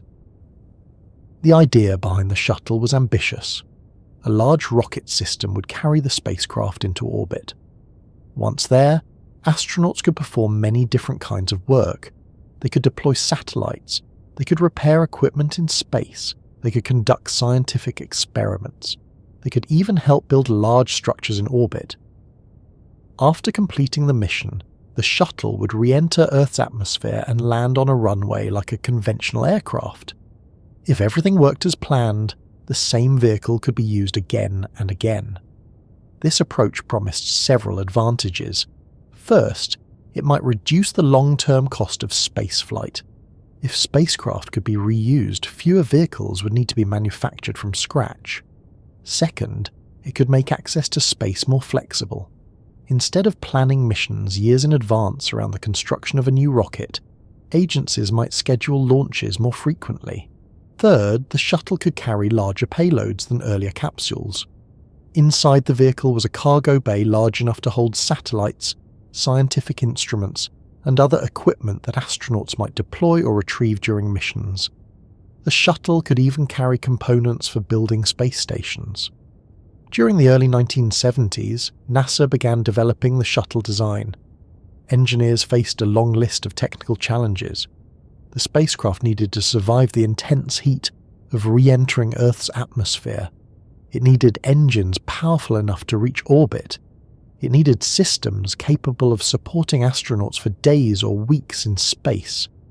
And it needed to land safely after travelling at extremely high speeds. To accomplish all of this, the shuttle used a complex launch system. 2 large solid rocket boosters provided most of the thrust during the first stage of flight. These boosters ignited at liftoff and produced enormous power, helping push the vehicle upward through the lower atmosphere. Attached to the side of a large external fuel tank sat the shuttle orbiter itself. Inside the orbiter were the crew cabin, cargo bay, and 3 main engines. Liquid hydrogen and liquid oxygen stored in the external tank fed those engines during the climb to orbit. As the spacecraft rose higher, the solid boosters eventually separated and fell back toward Earth. Unlike earlier rocket stages, these boosters were designed to be recovered. Parachutes slowed their descent into the ocean, where recovery ships collected them for refurbishment and reuse. Later in the ascent, the external fuel tank detached as well. The tank was not reusable, but it burned up harmlessly in the atmosphere. Meanwhile, the shuttle orbiter continued into orbit with the astronauts aboard. Once in space, the shuttle functioned almost like a small space station. Astronauts could float inside the cabin, conduct experiments, and operate equipment stored in the cargo bay. Large robotic arms allowed crews to move satellites and other objects during missions. Over time, the shuttle became a versatile tool for many different activities in orbit. The first shuttle flight took place in April of 1981. The vehicle was called Columbia. 2 astronauts, John Young and Robert Crippen, rode aboard for the historic mission. Unlike most earlier spacecraft, Columbia was not fully automated for its first flight. The astronauts manually controlled many aspects of the mission. When the shuttle landed safely at Edwards Air Force Base in California, it marked the beginning of a new era in spaceflight. Over the following decades, the shuttle fleet conducted many missions. Satellites were launched into orbit. Astronauts performed spacewalks to repair equipment.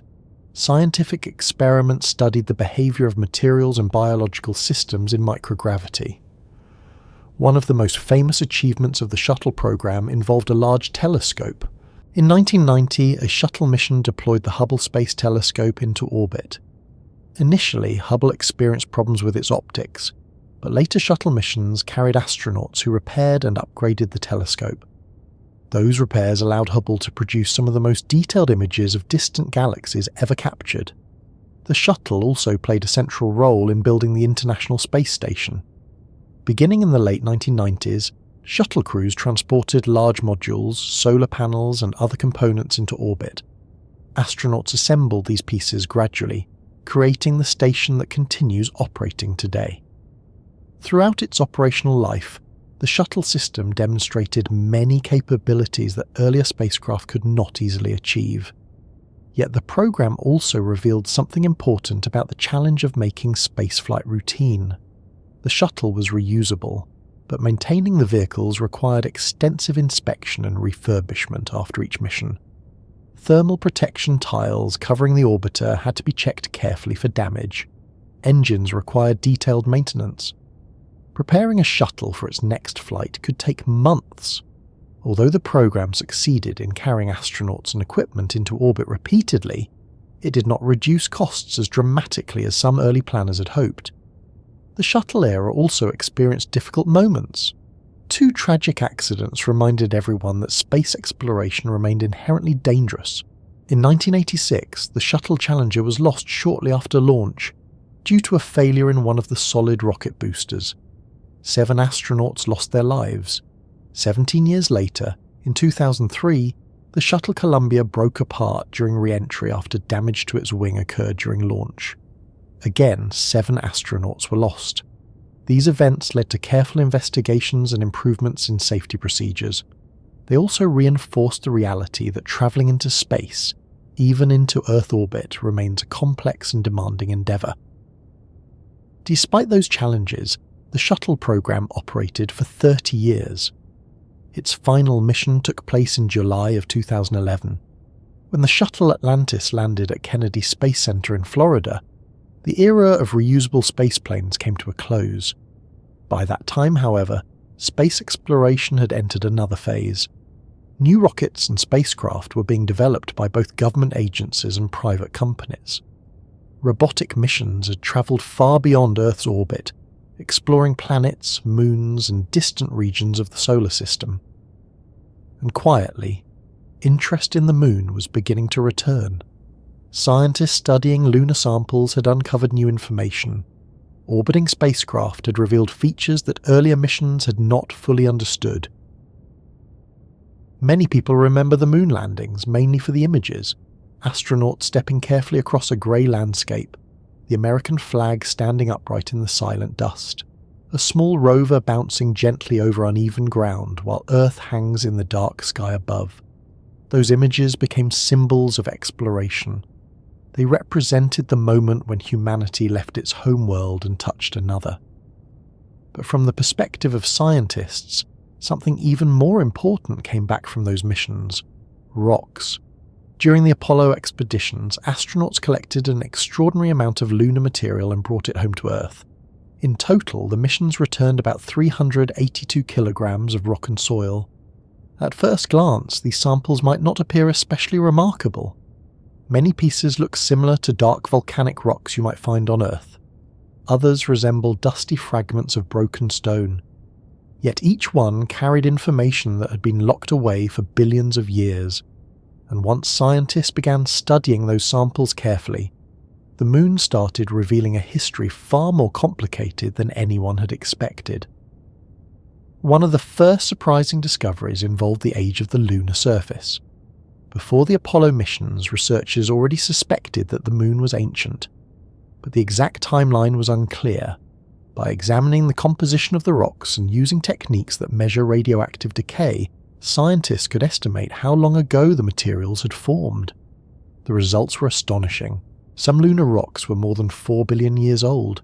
That means they formed not long after the solar system itself came into existence. On Earth, rocks that old are extremely rare. Our planet has been constantly reshaped by geological activity. Plate tectonics move continents around the globe. Volcanoes create new crust. Wind and water gradually erode landscapes over time. These processes erase much of the evidence from Earth's earliest history. The moon, however, is very different. It has no plate tectonics, no oceans, no weather. Because of that, much of its ancient surface has remained almost unchanged for billions of years. The lunar samples therefore act like a record of the early solar system. They preserve information about events that happened long before life appeared on Earth. Another discovery came from studying the chemical composition of the rocks.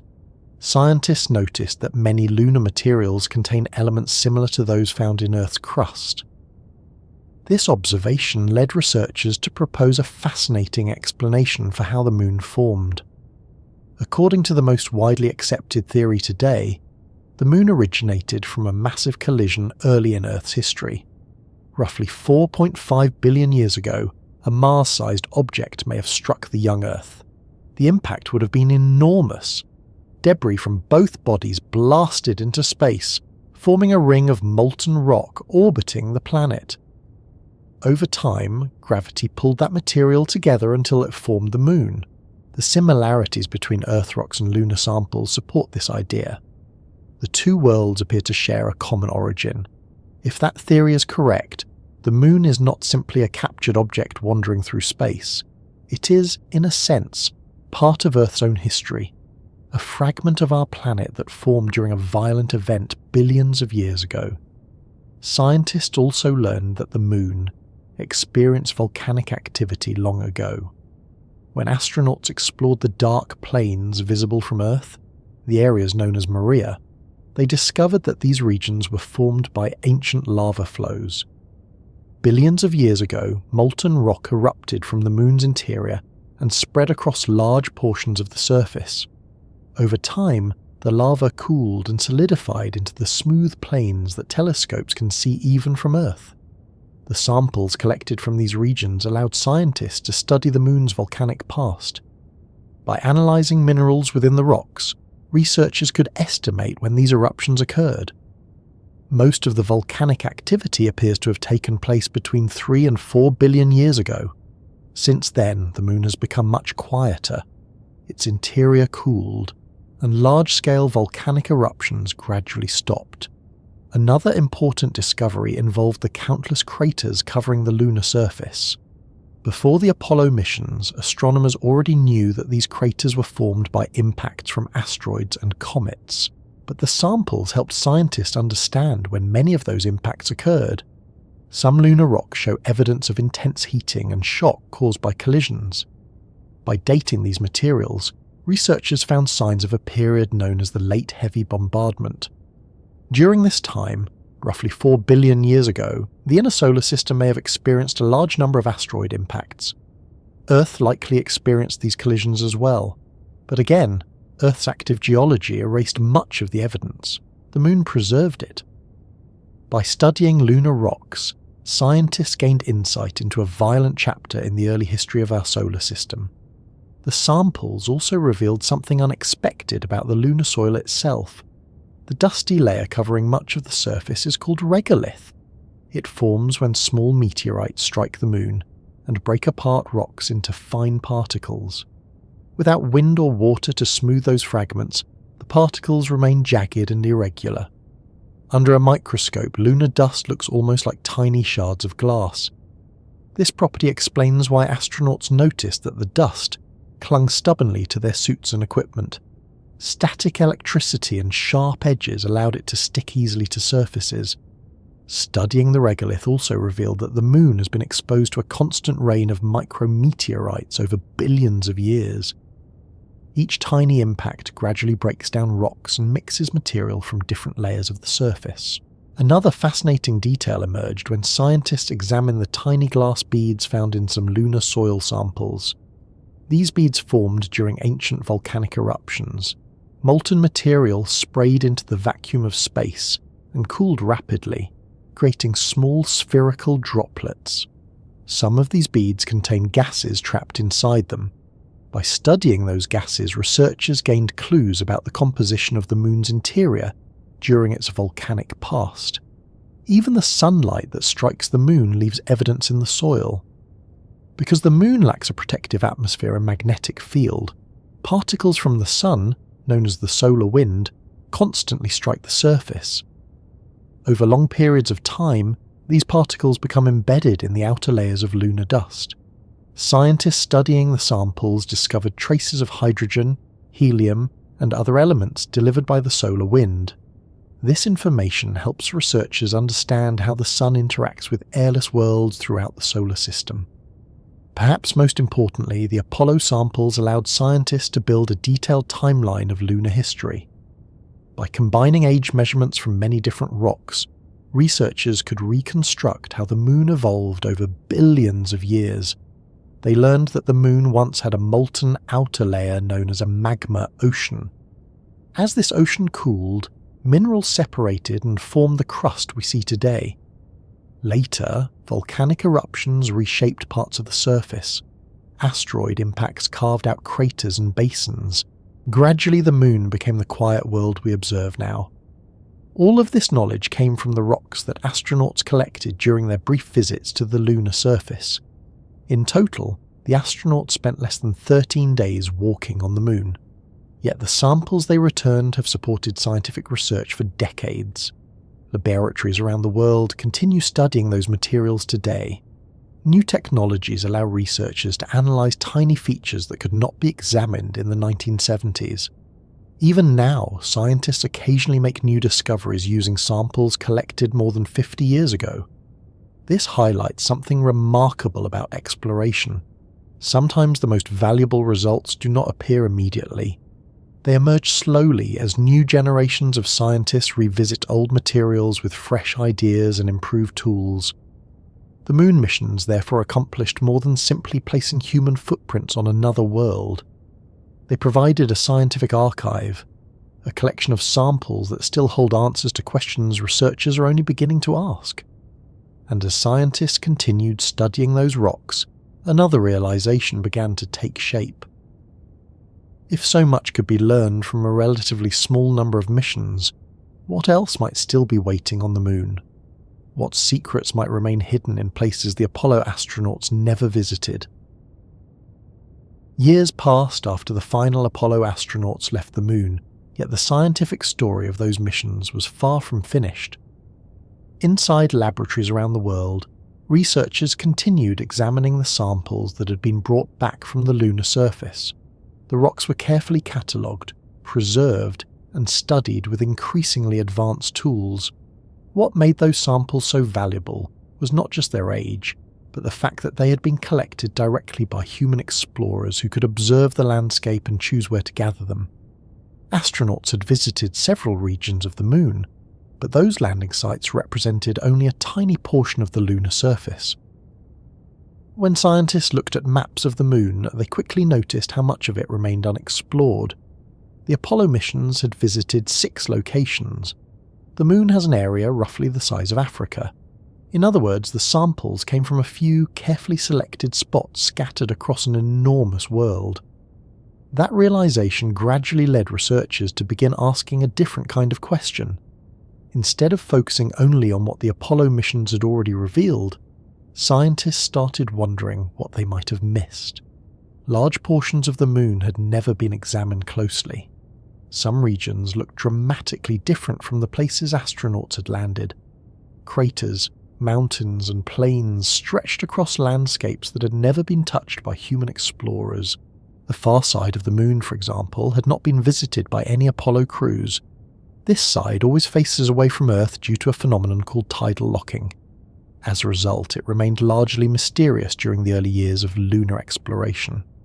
Photographs taken by earlier robotic missions had revealed a rugged terrain filled with craters and highlands, very different from the smoother plains where astronauts had landed. Scientists wondered whether those regions might hold different kinds of rocks and geological clues. At the same time, improvements in telescope technology allowed researchers to study the moon from Earth with greater detail. They began mapping the surface more carefully, identifying areas where unusual mineral compositions might exist. Certain regions appeared brighter or darker than others when viewed through specialized instruments. These variations suggested differences in the chemical makeup of the lunar crust. Understanding those differences could reveal more about the moon's formation and internal structure. But there was a problem. Sending astronauts to each of those locations would be extremely expensive and time-consuming. Human missions required large rockets, life support systems, and careful planning. Each expedition involved enormous preparation. So scientists began considering another possibility. Robotic spacecraft had already demonstrated their usefulness during the early space race. Before Apollo astronauts ever reached the moon, unmanned probes had photographed the surface and tested landing techniques. Perhaps machines could continue exploring where humans had not yet gone. Robotic missions offered several advantages. They did not require oxygen, food, or protection from the psychological stresses of long journeys. They could operate in environments that might be too dangerous for astronauts, and once launched, some robotic spacecraft could function for many years. By the late 20th century, space agencies around the world had begun designing probes capable of orbiting the moon and mapping its surface in great detail. These orbiters carried cameras, spectrometers, radar instruments, and other scientific equipment. Instead of collecting physical samples directly, they gathered information remotely by analyzing reflected light and other signals. From orbit, scientists could examine vast areas of the moon far more quickly than astronauts exploring on foot. One of the key goals of these missions was to create detailed maps of the lunar surface. Earlier photographs had provided basic information, but new orbiters could capture images with far greater resolution. Mountains, valleys, craters, and ancient lava flows became visible with remarkable clarity. These maps helped researchers identify geological features that had never been studied before.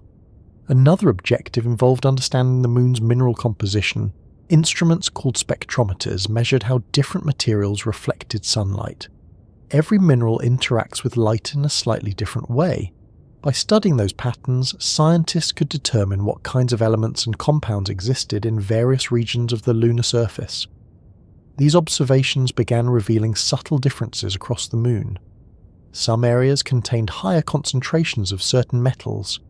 Others showed evidence of volcanic materials that had not been sampled during the Apollo missions.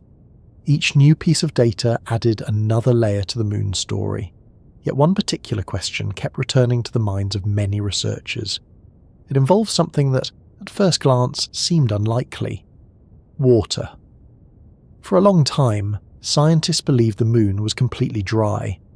The environment appeared far too harsh for water to survive. During the day, temperatures on the lunar surface can rise well above 100 degrees Celsius. At night, they can drop far below freezing. Without an atmosphere, water exposed on the surface would quickly evaporate into space. So for many years, the idea of water existing on the moon seemed improbable. However, when researchers examined certain regions near the lunar poles, they noticed something unusual. These areas contained deep craters where sunlight never reached the bottom. Because the moon's axis is tilted only slightly, the floors of some polar craters remain in permanent shadow. Inside those dark regions, temperatures remain extremely low, cold enough perhaps for ice to remain stable. The possibility raised a fascinating idea. If water ice existed in those permanently shadowed craters, it could have been delivered by comets, or formed through interactions between solar wind particles and lunar minerals. Over billions of years, tiny amounts of water might have accumulated in those cold traps. At first, this idea remained speculative. The Apollo missions had not visited the lunar poles, so no direct samples existed from those regions. But orbiting spacecraft began providing hints that something interesting might be there. Radar observations suggested that certain areas reflected signals in ways consistent with ice. Later missions detected traces of hydrogen, an element that is part of water molecules, in the polar regions. These clues were not yet definitive proof. Still, they encouraged scientists to ask new questions. If water ice existed on the moon, it could have important implications for future exploration. Water is one of the most valuable resources in space. Astronauts need it for drinking and for producing oxygen. Water can also be separated into hydrogen and oxygen to create rocket fuel. If ice deposits existed on the moon, they could potentially support long-term human presence there. Instead of transporting every drop of water from Earth, future missions might use local resources. This concept is known as in situ resource utilization. It means using materials found at a destination to support exploration rather than carrying everything from home. For scientists and engineers thinking about the future of space travel, the possibility of lunar water opened new possibilities. The moon might not only be a place to visit, it might become a place where humans could stay. That idea slowly began reshaping conversations about returning to the moon. During the decades after Apollo, robotic spacecraft continued studying the lunar surface. Each mission added more data.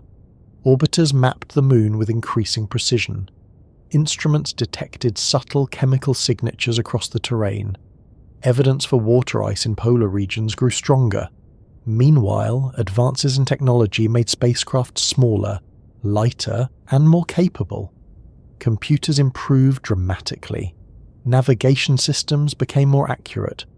New rocket designs promised greater efficiency. All of these developments suggested that returning to the moon might eventually become more practical than it had been during the 1970s. But the motivation had changed. The original lunar missions were driven largely by political competition. Now the interest was increasingly scientific and practical.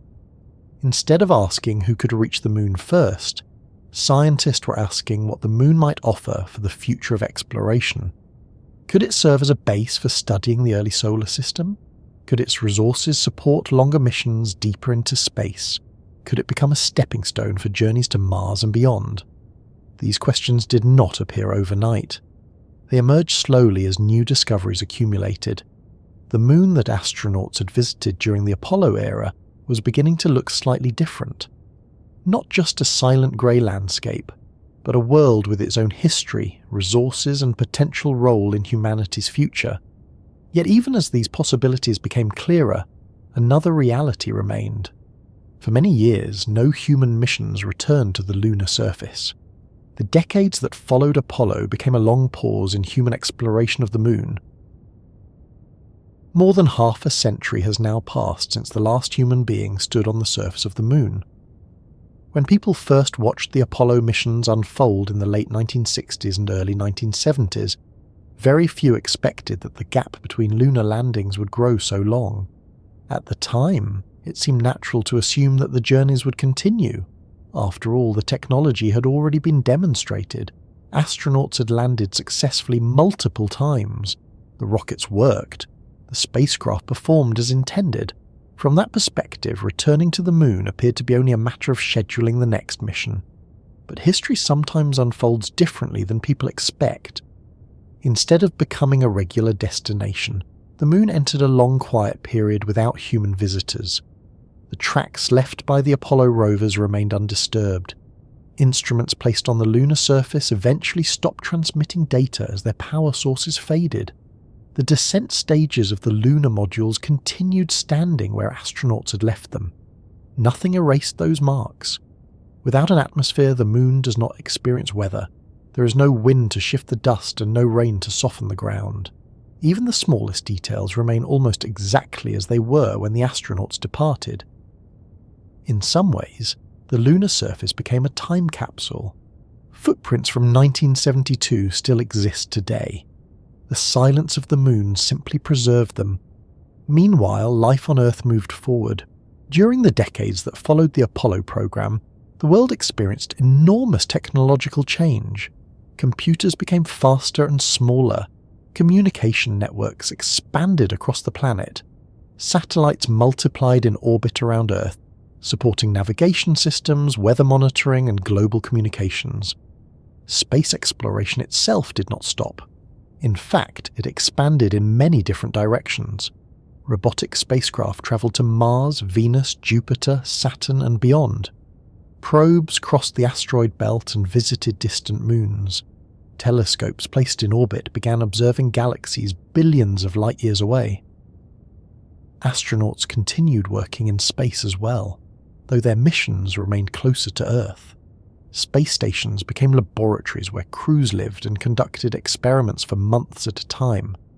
The International Space Station, assembled gradually beginning in the late 1990s, became one of the largest cooperative projects ever undertaken by multiple countries. Human presence in orbit continued steadily. But none of those missions involved travelling back to the moon. For many people growing up in the late 20th century, the moon landings began to feel like events from another era. The photographs looked slightly grainy compared with the modern images. The spacesuits and spacecraft designs reflected the engineering style of the 1960s. Documentaries and history books described the Apollo missions as one of the great achievements of the 20th century, yet they also seemed to belong to a particular moment in time. Children learning about space exploration often asked a simple question. If humans could go to the moon decades ago, why haven't we returned? The answer, as we've been exploring throughout this story, involves many different factors. Politics changed, budgets shifted, technological priorities moved toward projects in Earth orbit, robotic exploration expanded across the solar system. But the result of all those influences was the same. Human footsteps never returned to the moon. For scientists, however, the moon never stopped being interesting.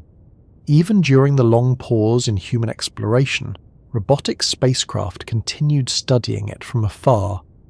Several nations launched missions designed to map the lunar surface with increasing detail. Orbiters photographed craters and valleys.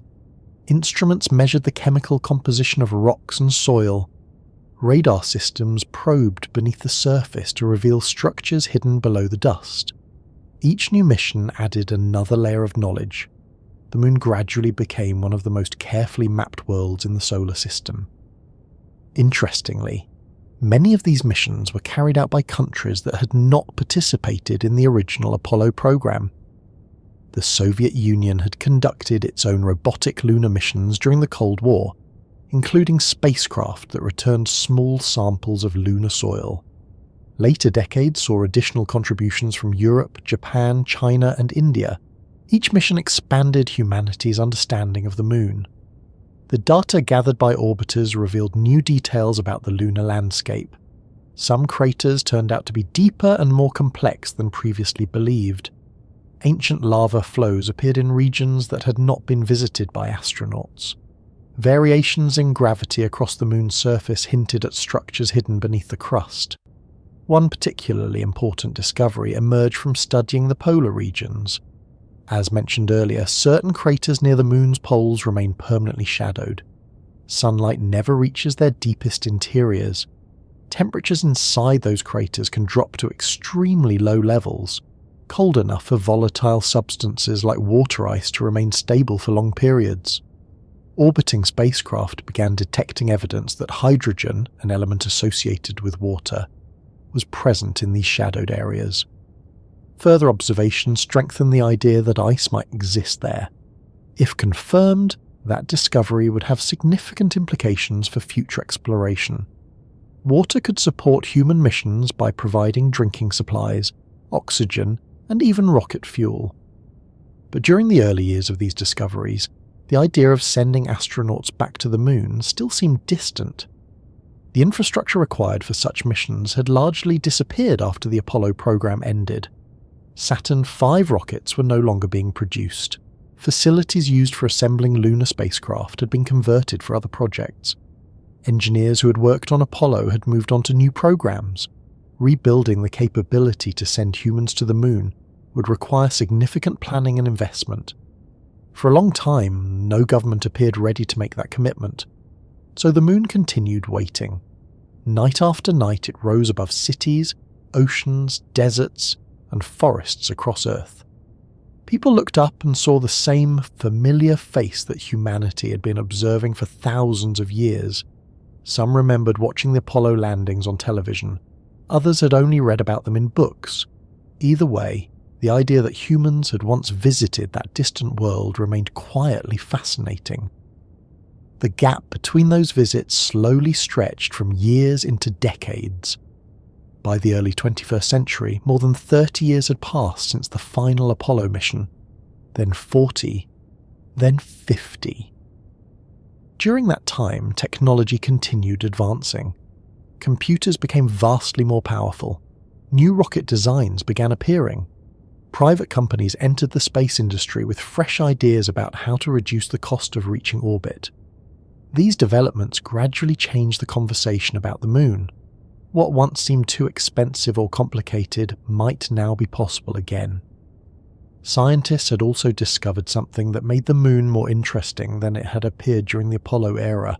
Evidence suggested that resources, especially water ice, might exist in places that astronauts had never visited.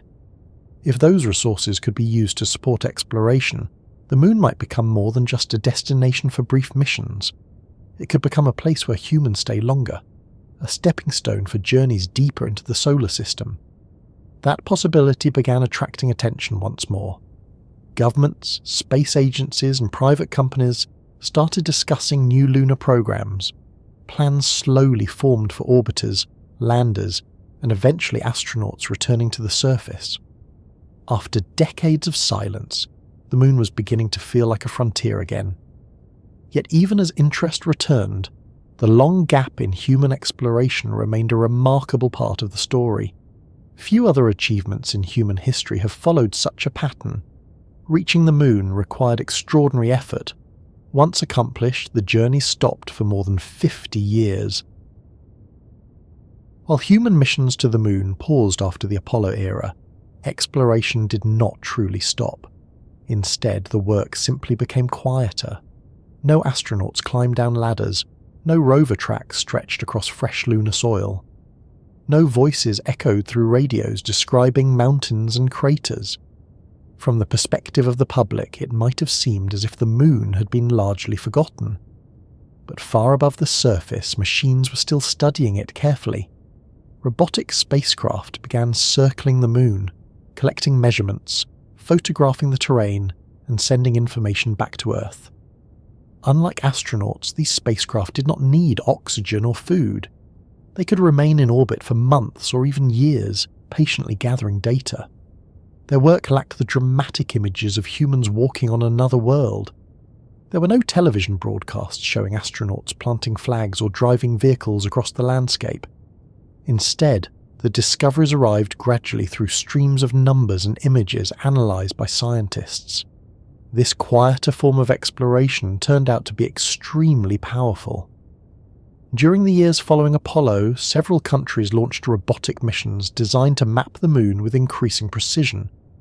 These orbiters carried instruments that allowed researchers to examine the surface in ways that astronauts alone could never accomplish.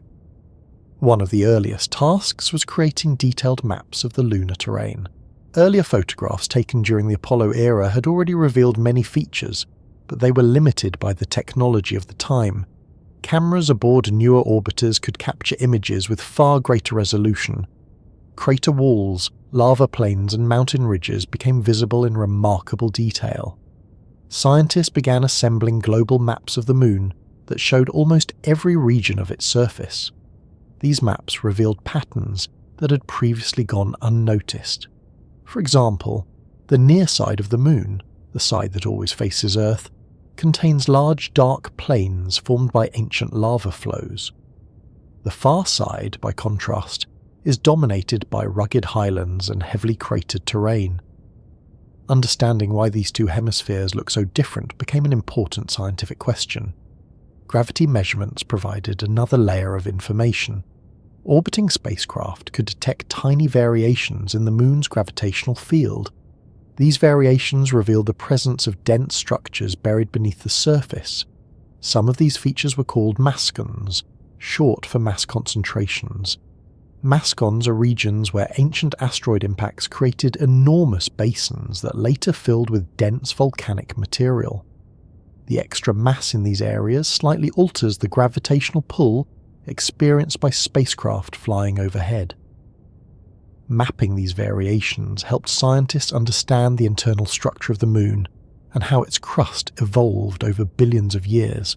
Robotic missions also carried spectrometers capable of analysing the chemical composition of the lunar surface. Every mineral reflects light in a unique way. By measuring how sunlight bounced off different regions of the moon, scientists could identify the elements present in the rocks and soil. These measurements revealed subtle differences across the lunar landscape. Some areas contained high concentrations of titanium. Others showed evidence of minerals rich in aluminum or iron. The distribution of these materials provided clues about how the moon cooled and solidified after its formation. Yet perhaps the most intriguing discoveries involved regions that astronauts had never visited.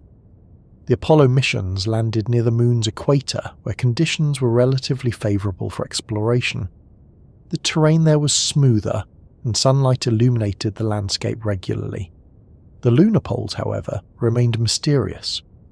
Unlike Earth, the moon's axis is tilted only slightly relative to its orbit around the sun. Because of this small tilt, sunlight reaches the polar regions at very shallow angles. Deep craters near the poles can contain areas that never receive sunlight at all. These permanently shadowed regions remain extremely cold. Temperatures there can fall below -150 degrees Celsius. For a long time, scientists believed these craters were simply dark and frozen places with little to reveal. But robotic missions began detecting something interesting inside them. Certain instruments found signs of hydrogen in these shadowed areas. Hydrogen is a key component of water. Further observations suggested that water ice might exist within those permanently dark craters. The idea was surprising. The moon had long been considered completely dry. Without an atmosphere, liquid water cannot exist on its surface for long. Any exposed water would quickly evaporate into space. Yet inside the coldest polar craters, conditions are different. Because sunlight never reaches the bottom, temperatures remain low enough for ice to remain stable over extremely long periods. scientists began thinking about how such ice might have formed. One possibility involves comets. Throughout the history of the solar system, comets and asteroids have collided with the Moon. Some of these objects contain water ice. When they strike the lunar surface, part of that water may vaporize and drift across the surface before eventually settling in the coldest shadowed regions. Another possibility involves interactions with the solar wind. The sun constantly emits streams of charged particles, including hydrogen ions. When these particles strike the lunar soil, they can interact with oxygen atoms in the minerals to form small amounts of water molecules. Over billions of years, these processes might gradually accumulate ice in polar cold traps. Robotic spacecraft helped scientists investigate these possibilities. Radar instruments measured how signals bounced off the floors of shadowed craters. Some reflections behaved in ways consistent with ice deposits. Later missions used neutron detectors to measure hydrogen concentrations beneath the surface. These measurements strengthened the case for the presence of water ice. The discovery had important implications.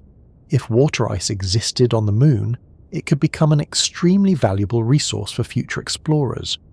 Water can support life by providing drinking supplies. It can also be separated into hydrogen and oxygen through electrolysis. Those elements can then be used as rocket fuel. In other words, ice on the Moon could potentially support long-term human presence without requiring every resource to be transported from Earth. This possibility changed how scientists and engineers thought about the Moon. Instead of viewing it simply as a destination for short visits, they began considering whether it might support longer stays. But robotic missions did more than search for ice. They also studied the Moon's geology in ways that astronauts could not easily accomplish. Orbiters mapped thousands of craters and measured their depths. They identified ancient volcanic domes and lava tubes that might extend beneath the surface. Some of these underground tunnels formed when flowing lava hardened on the outside while molten material continued moving inside. If large lava tubes exist on the Moon, they might provide natural shelters for future explorers. The thick rock overhead could protect astronauts from radiation and micrometeorite impacts. Robotic spacecraft also photographed the exact locations where Apollo astronauts had once walked. Modern high-resolution cameras can even see the descent stages of lunar modules and the faint tracks left by rovers. Those images confirm that the sites remain almost unchanged. Footprints and equipment are still visible decades after the missions ended. For many scientists, these robotic missions demonstrated something important. Machines could explore places where humans had not yet gone. They could gather enormous amounts of data at relatively low cost compared with crewed missions, and they could operate for long periods without requiring life support systems. This approach allowed exploration to continue even during the decades when no astronauts returned to the Moon. But as robotic discoveries accumulated, they also began raising new questions. Evidence of water ice suggested that the Moon might hold resources useful for future missions. Detailed maps revealed landscapes that had never been explored directly. Some regions appeared scientifically fascinating, containing rock formations that could help answer questions about the early solar system. Gradually, curiosity began shifting again. The robotic explorers had done their work quietly and patiently. They had mapped the terrain, analysed the soil, and uncovered hints of hidden ice. Now scientists and engineers were beginning to imagine what might happen if humans returned. Because the Moon was no longer just a place visited briefly during the Cold War, it was becoming a potential stepping stone for the next stage of space exploration. For many years after the Apollo missions ended, the Moon seemed to rest quietly in the background of space exploration. Scientists continued studying it. Orbiters mapped its surface. Robotic probes gathered measurements. Yet the idea of sending astronauts back did not dominate the conversation the way it once had during the 1960s. Then, gradually the discussion began to change. The Moon started appearing again in strategic plans written by space agencies around the world. Engineers began proposing new landers and spacecraft. Governments started announcing programs designed to return humans to the lunar surface. After decades of relative quiet, the moon was suddenly becoming important again. Understanding why requires looking at a few developments that slowly reshaped how scientists and engineers viewed our nearest celestial neighbour. One important factor was technology. During the Apollo era, building rockets and spacecraft required enormous resources and relatively limited computing power. The computers guiding Apollo missions had memory measured in kilobytes. Today, the situation is dramatically different. Modern computers are millions of times more powerful. Navigation systems are far more precise. Material science has improved the strength and reliability of spacecraft components. Even rocket design has evolved. New engines are more efficient than those used during the early days of space exploration. Advanced manufacturing techniques allow parts to be produced faster and sometimes at lower cost. In addition, private companies have entered the space industry in ways that were uncommon during the Apollo era. These companies are developing reusable rockets designed to launch multiple times. Reusable launch systems aim to reduce the cost of sending cargo and astronauts into space. Lower launch costs can change how often missions become possible. Instead of waiting many years between large government-funded projects, space agencies may now partner with private companies to conduct missions more frequently. This shift alone has made returning to the moon more practical than it once seemed. But technology is only part of the story.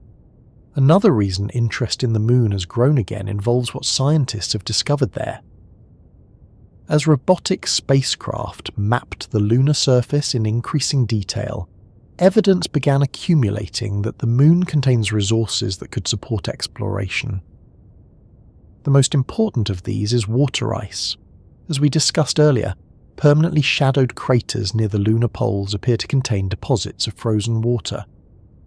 If confirmed in large quantities, these deposits could change how humans approach long-term exploration. Water is extremely valuable in space. Astronauts need it to drink and to support life support systems.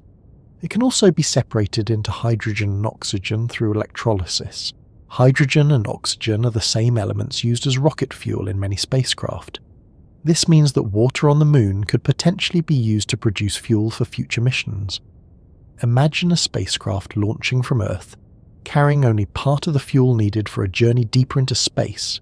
If it could refuel using resources on the moon, it might travel farther with less weight. This concept could make future missions to destinations like Mars more efficient. The moon might therefore become a kind of staging ground for exploration beyond Earth. Another factor involves the moon's proximity. Compared with other planets, the moon is relatively close. Travelling there takes only a few days. Communication signals travel between Earth and the moon in just over a second. If something goes wrong during a mission, astronauts can return home relatively quickly, compared with journeys to more distant worlds. Because of this proximity, the moon offers an ideal place to test technologies that will eventually be needed for deeper exploration. Engineers can experiment with new life support systems, habitats, power sources, and construction techniques in a real extraterrestrial environment. Lessons learned there could help prepare astronauts for missions to Mars or other destinations. In addition to scientific and technological reasons, the moon has also become important from a geopolitical perspective. During the Cold War, the United States and the Soviet Union competed to reach the moon first. Today, more countries are participating in space exploration. China, India, Japan, and several European nations have launched lunar missions in recent decades. Each program brings its own scientific goals and technological developments. As these nations expand their space capabilities, the moon becomes a shared destination, where cooperation and competition may both play roles. Some countries have announced plans to build lunar research stations in the coming decades. Others are developing landers designed to deliver scientific instruments to the surface. International partnerships are forming to support future missions. These developments suggest that the next phase of lunar exploration may involve many participants, rather than a single nation leading the effort. The moon is also attracting interest from the private sector. Several companies are working on spacecraft designed to transport cargo and astronauts to the lunar surface. Some are exploring the possibility of extracting resources such as water ice. Others are designing landers capable of delivering scientific payloads for research institutions. The idea of commercial activity on the moon may sound unusual, but it reflects a broader trend in the space industry. As launch costs decrease and technology improves, private organisations are becoming increasingly involved in activities that were once limited to national governments. At the same time, scientists continue discovering new reasons to study the moon itself. The lunar surface preserves a record of the early solar system that is difficult to find elsewhere. Because the moon has no atmosphere and little geological activity, ancient impact craters remain visible for billions of years. Studying those craters helps scientists understand how often asteroids collided with planets in the past. This information can improve our understanding of how Earth evolved and how life eventually emerged. The moon also offers an excellent location for certain types of astronomical observations. On the far side of the moon, radio signals from Earth are blocked by the lunar body. This creates an environment extremely quiet in terms of radio interference. Astronomers have proposed building radio telescopes there that could study faint signals from the early universe. These telescopes might detect radiation emitted shortly after the first stars formed. Such observations could provide valuable insights into the origins of galaxies and cosmic structure. Another possibility involves building observatories on the lunar surface that operate for long periods without atmospheric distortion. On Earth, telescopes must look through the atmosphere, which can blur images of distant objects. On the moon, the absence of atmosphere would allow extremely clear observations of space. These scientific opportunities make the moon more than just a stepping stone for exploration. It also becomes a laboratory for studying the universe. All of these reasons, technology, resources, science, and international interest, have contributed to the renewed attention focused on the moon. Programs designed to return astronauts to the lunar surface are now under development. New spacecraft are being tested. Lunar landers are preparing to carry instruments and experiments to regions that have never been visited before. For the first time in decades, the idea of humans walking on the moon again is no longer a distant possibility. It is becoming a realistic plan. And as these preparations continue, scientists are paying particular attention to one area that could shape the future of a lunar exploration more than any other: the polar regions. Because within those permanently shadowed craters may lie something that could support sustained human presence beyond Earth. A resource that earlier generations of explorers did not know existed when they first set foot on the lunar surface. Understanding that discovery will help explain why the moon's importance has grown so quickly in recent years. For a long time, scientists believed the moon was almost completely dry. When the Apollo astronauts returned with their samples in the late 1960s and early 1970s, laboratory analysis seemed to support that idea. The rocks contained very little water, and the environment on the lunar surface appeared too harsh for liquid water to survive. Without an atmosphere, the moon cannot hold water vapor the way Earth does. Any exposed ice or liquid would quickly evaporate into space. Temperatures on the sunlit surface often rise above 100 degrees Celsius, easily warm enough to drive away moisture. So the early picture of the moon was simple. It was an airless, dusty world where water had no place. For many years, that assumption went largely unchallenged. But as robotic spacecraft began studying the moon more carefully, scientists noticed something unusual about certain regions near the lunar poles. These areas receive sunlight at very shallow angles. Because the moon's axis is only slightly tilted, some deep craters near the poles remain permanently shadowed. Sunlight never reaches their deepest interiors. The bottoms of these craters are among the coldest places in the entire solar system. Temperatures there can drop below minus 170 degrees Celsius. At such low temperatures, something interesting becomes possible. Water ice, if it ever arrives in those locations, might remain frozen for extremely long periods of time. This idea gradually caught the attention of researchers. If ice could survive in these shadowed craters, perhaps the moon was not entirely dry after all. At first, this was only a hypothesis. No astronauts had ever visited the lunar poles during the Apollo missions. The landing sites had all been located close to the Moon's equator, where conditions were easier for exploration. The polar regions remained largely mysterious. That began to change when orbiting spacecraft started carrying instruments designed to detect subtle chemical signals from the lunar surface. One important technique involved measuring hydrogen. Hydrogen is one of the elements that make up water molecules. If hydrogen were concentrated in certain areas of the Moon, it might indicate the presence of water ice hidden beneath the surface. Several lunar orbiters began scanning the polar regions using neutron detectors. These instruments measure how neutrons interact with atoms in the soil. Hydrogen affects those interactions in a distinctive way. When the data came back, scientists noticed something intriguing. Certain areas near the poles showed unusually strong hydrogen signals. The strongest signals appeared inside permanently shadowed craters. That pattern suggested that hydrogen-rich material, possibly water ice, might exist there. Further missions strengthened the evidence. Radar observations detected reflections consistent with ice deposits. Infrared instruments identified chemical signatures associated with water molecules. Later spacecraft, including orbiters from multiple countries, confirmed that the polar regions likely contain frozen water mixed with lunar soil. This discovery changed how scientists think about the Moon. Water is one of the most valuable resources in space exploration. On Earth, it is easy to take water for granted. Oceans, rivers and lakes cover much of the planet's surface. In space, however, water becomes extremely precious. Astronauts need it for drinking and preparing food. Life support systems use it to produce oxygen for breathing. Water can also be split into hydrogen and oxygen using electricity. These elements are the same ones used in many rocket fuels.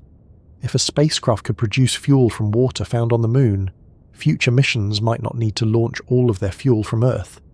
This possibility has enormous implications. Launching heavy cargo from Earth requires powerful rockets and large amounts of energy. Every kilogram of fuel added to a spacecraft increases the cost and complexity of the mission. But if fuel could be produced using resources already present on the Moon, spacecraft might travel farther using less weight.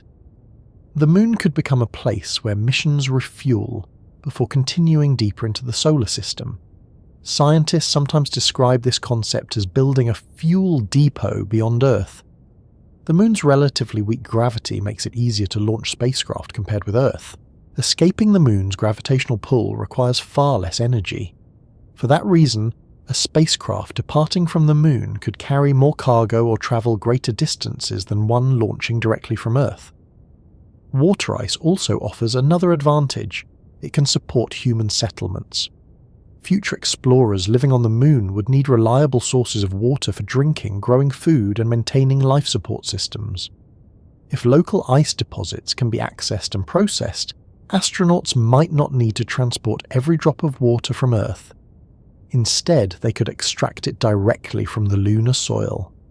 The process of accessing that ice would require new technologies. Many of the deposits appear to be buried beneath the surface inside extremely cold and dark craters. Machines would need to operate in those harsh environments. Mining equipment might dig into the soil to collect icy material. Processing systems could heat the material slightly to release water vapor, which would then be captured and purified. Engineers are already studying ways to accomplish these tasks. Robotic missions planned for the coming years may attempt to confirm the exact location and quantity of ice within polar craters. Understanding the distribution of these deposits will be important for planning future human missions. Scientists also believe that studying lunar ice could reveal information about the history of the solar system. Some of the water trapped in polar craters may have arrived long ago through comet impacts. Comets often contain large amounts of frozen water. When they collide with the Moon, part of that ice may become trapped in cold, shadowed regions. If scientists can analyze these deposits directly, they might learn more about how water moved through the early solar system. This information could help researchers understand how Earth itself acquired its oceans. Another possibility involves water created by interactions between the solar wind and lunar minerals. Particles from the sun constantly strike the moon's surface. Some of these particles carry hydrogen atoms. When hydrogen interacts with oxygen atoms present in lunar rocks, small amounts of water molecules can form. Over long periods of time, these molecules might migrate across the surface until they settle in cold traps near the poles. In this way, the moon may slowly accumulate tiny amounts of water produced by natural processes. Regardless of how the ice formed, the discovery of water on the moon has had a profound effect on planning future exploration. Suddenly, the moon is no longer simply a barren landscape where astronauts visit briefly and then return home. It may be a place where people can stay, a place where resources support longer missions, a place that helps humanity prepare for journeys farther into space. That realization has played a major role in the renewed interest in returning astronauts to the lunar surface. Space agencies are now designing missions that specifically target the polar regions. Future astronauts may land near those shadowed craters to study the ice deposits directly. Robotic landers and rovers are also being developed to explore these areas ahead of human missions. They will map the terrain, analyze soil samples, and test technologies needed to extract water from the lunar ground. In many ways, the discovery of lunar ice has transformed the moon from a historical destination into a potential gateway, a gateway to deeper exploration. Across the decades that followed the Apollo era, the moon never truly disappeared from humanity's plans. Instead, interest in it slowly spread. During the early years of space exploration, only 2 nations possessed the technology required to reach the lunar surface. The United States and the Soviet Union dominated the original space race, and their rivalry shaped many of the first missions beyond Earth. Today, the situation looks very different. Multiple countries now operate advanced space programs. New launch vehicles are being built. Scientific spacecraft travel to distant planets. Private companies have begun participating in missions that were once handled only by governments. As these capabilities expanded, the moon gradually returned to the center of international attention. But this time, the competition is broader.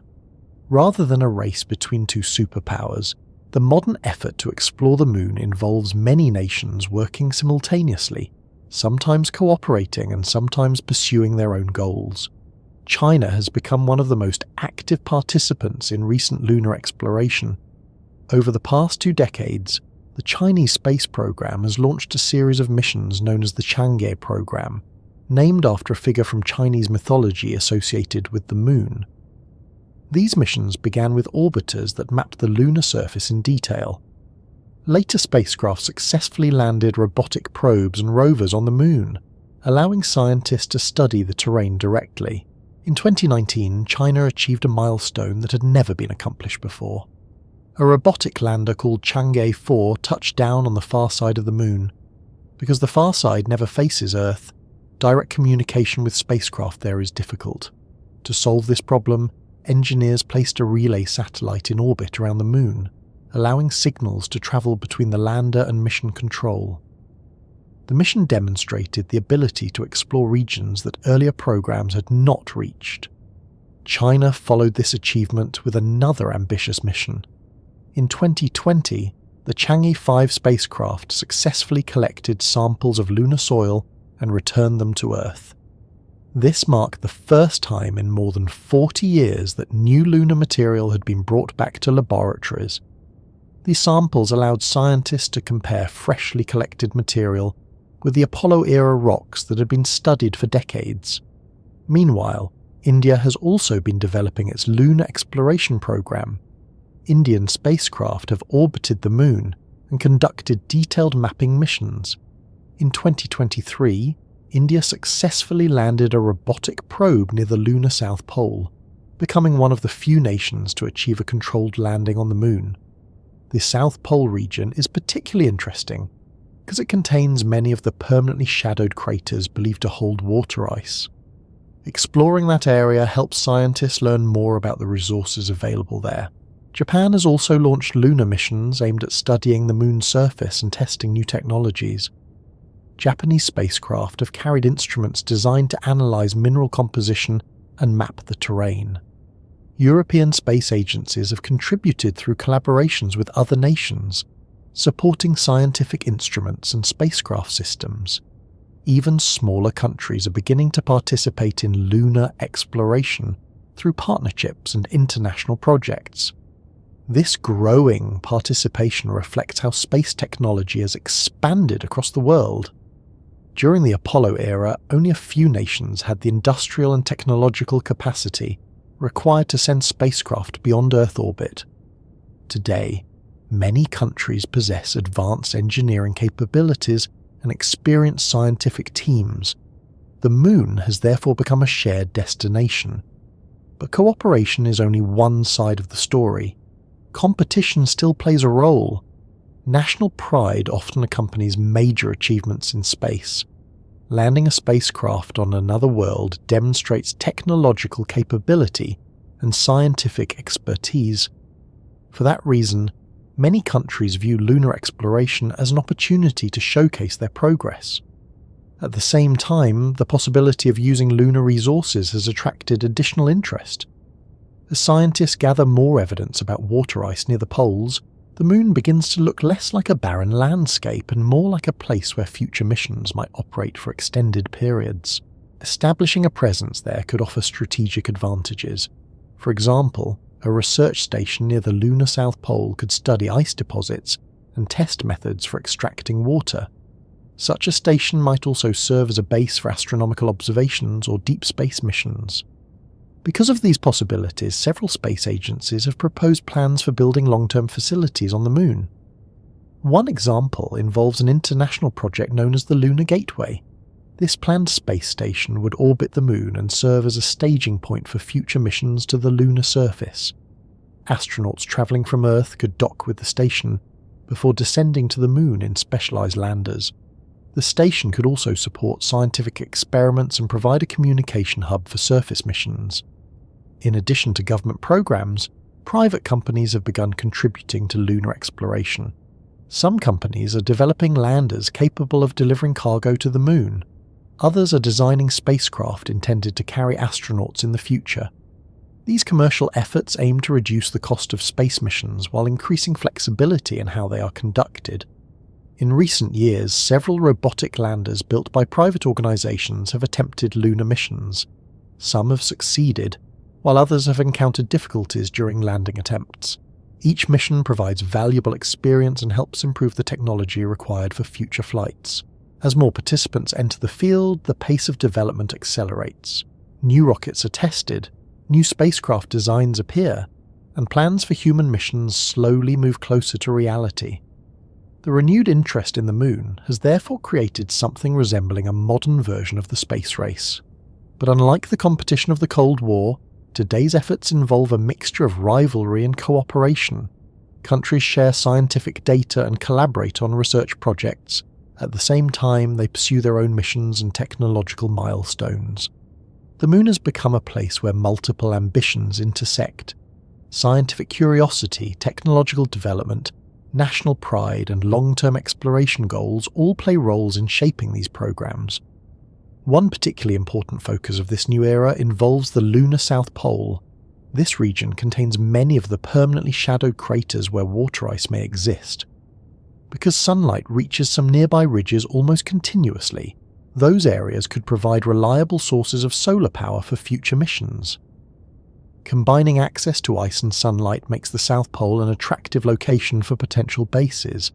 Several upcoming missions are specifically targeting this region. Robotic landers will explore the terrain and analyze soil samples. Rovers may search for ice deposits beneath the surface. Future astronauts could eventually land nearby to conduct experiments and test technologies designed for long-term habitation. All of these efforts suggest that the moon is entering a new phase of exploration. After decades without human visitors, the quiet landscape may soon host spacecraft and explorers once again. But returning to the moon is not as simple as repeating the Apollo missions. Much has changed since the 1970s. The technology is different. The goals are different, and the scale of what scientists hope to accomplish is far larger than simply landing a few astronauts for short visits. Even though we know how to reach the moon, doing it in a sustainable way remains a complex task. At first glance, the question seems simple. If human beings landed on the moon more than 50 years ago, why would returning there be difficult today? After all, the technology clearly existed once.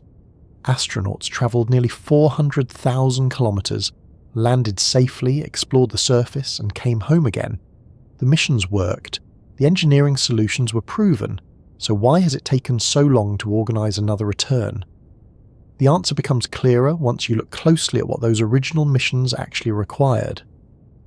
The Apollo program was not just a spacecraft and a rocket. It was an entire ecosystem of technology, industry, and people working together on a massive scale. Hundreds of thousands of engineers, technicians, scientists, and support staff contributed to the project. Factories built specialized components that existed nowhere else. Entire launch systems were designed specifically for those missions. And when the Apollo program ended, much of that infrastructure slowly disappeared. Production lines stopped. Specialized facilities were repurposed. Many of the engineers who had designed the original systems retired or moved to other projects. Over time, the ability to send humans to the moon did not vanish completely, but it became fragmented. The knowledge remained in documents, research papers, and archived designs. However, the industrial systems that once produced those spacecraft no longer existed in the same form. Rebuilding that capability requires time. Imagine constructing a large shipyard capable of building ocean-going vessels. If the shipyard closes and the equipment is removed, the blueprints for the ships may still exist. But producing a new vessel requires rebuilding the infrastructure that once supported the work. Space programs face a similar challenge. Returning to the moon today means designing new rockets, testing new spacecraft, and assembling teams capable of operating them. Technology has advanced dramatically since the 1970s, which is both helpful and complicated. Modern engineers often prefer to create new designs, rather than simply reproduce older systems. New computers, materials, and manufacturing techniques allow spacecraft to operate more efficiently than earlier models. But designing new systems takes time. Every component must be tested. Every stage of flight must be analysed.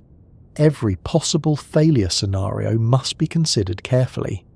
And because human lives are involved, safety requirements remain extremely strict.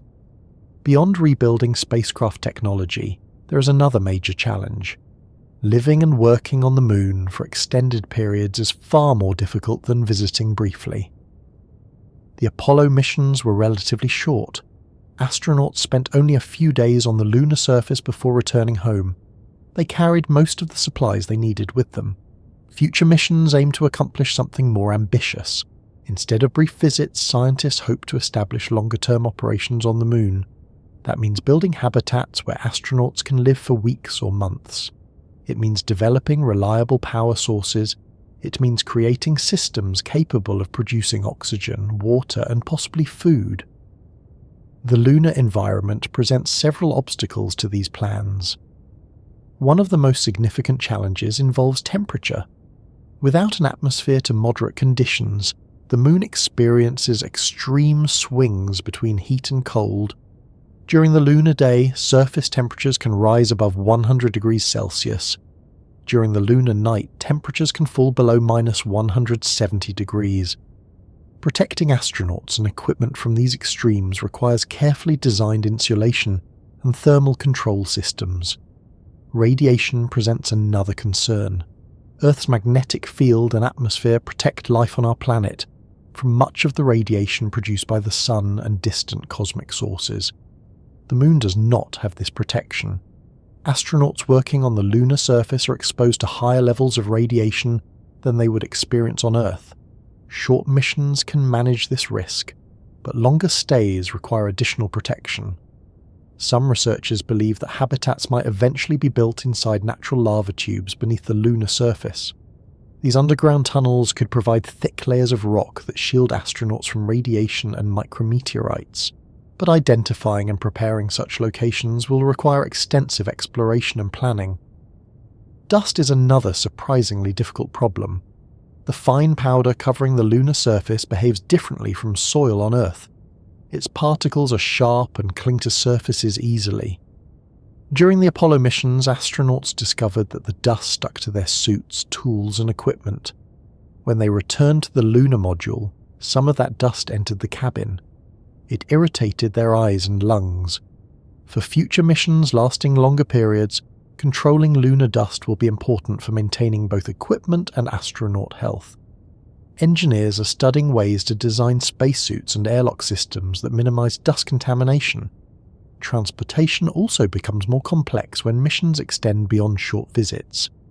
Moving astronauts, supplies, and equipment between Earth and the Moon requires reliable launch systems and spacecraft.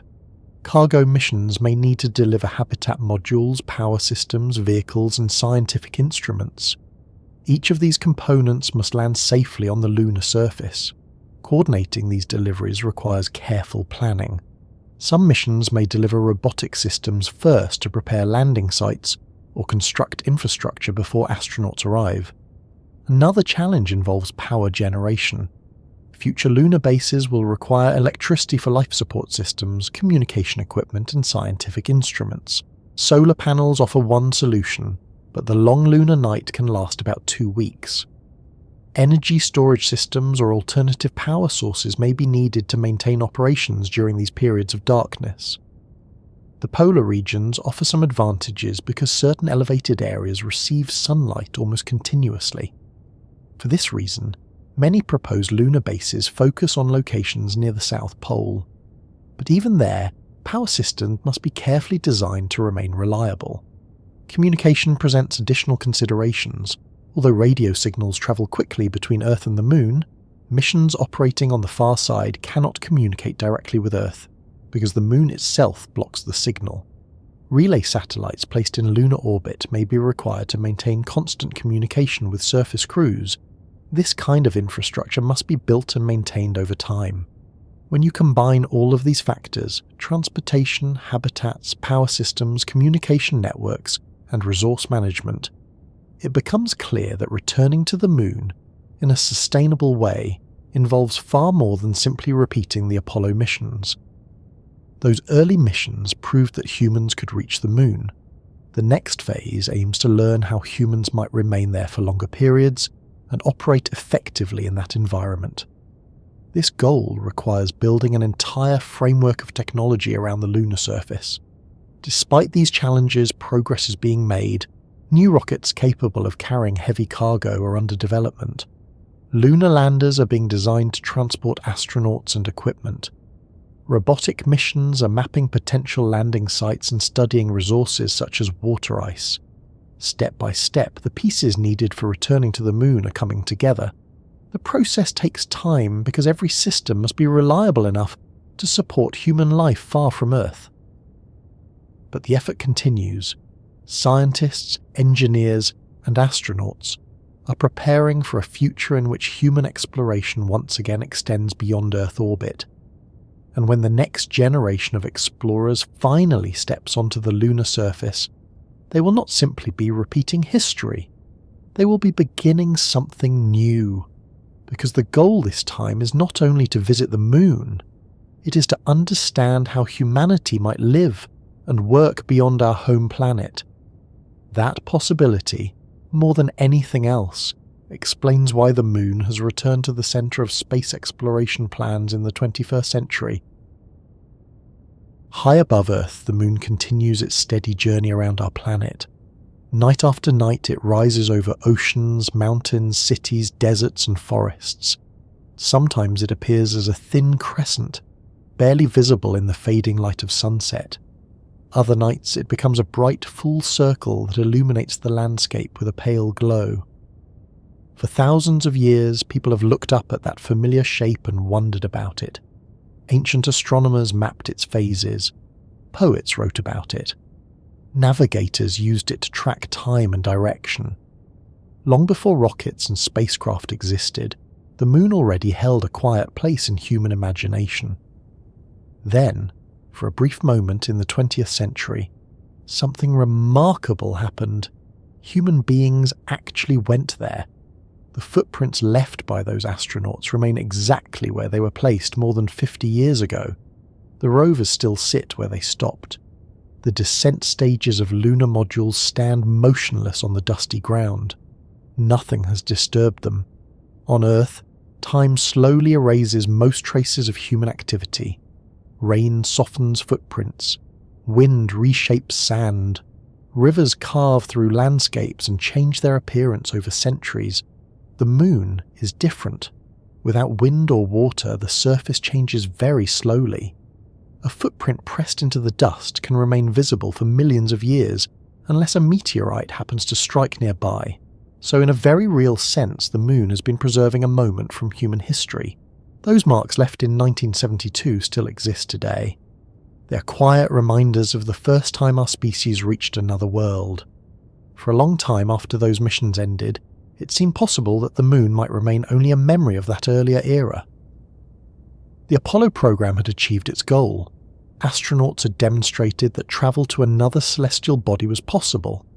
But political priorities shifted, new technologies were developed, and attention turned toward different projects in Earth orbit. Meanwhile, robotic spacecraft continued studying the moon from above. They mapped its craters and mountains. They searched for hidden resources. They revealed details about the moon's ancient history. Slowly, those discoveries began changing how scientists and engineers thought about our nearest neighbour. The moon was no longer just a distant object in the sky, or a symbol of past achievements. It was becoming something more, a place where future missions might operate, a place where resources might support exploration, a place that could help humanity prepare for journeys deeper into space. The discovery of water ice in shadowed craters suggested that the moon might contain materials useful for long-term missions. Improved technology made launching spacecraft more efficient. New rockets capable of carrying larger payloads began appearing. Private companies entered the space industry, bringing fresh ideas about how missions could be organized. At the same time, more countries developed the ability to send spacecraft beyond Earth orbit. Instead of a single competition between two superpowers, the modern era of lunar exploration involves many participants. China, India, Japan, European nations and others have launched missions to study the moon.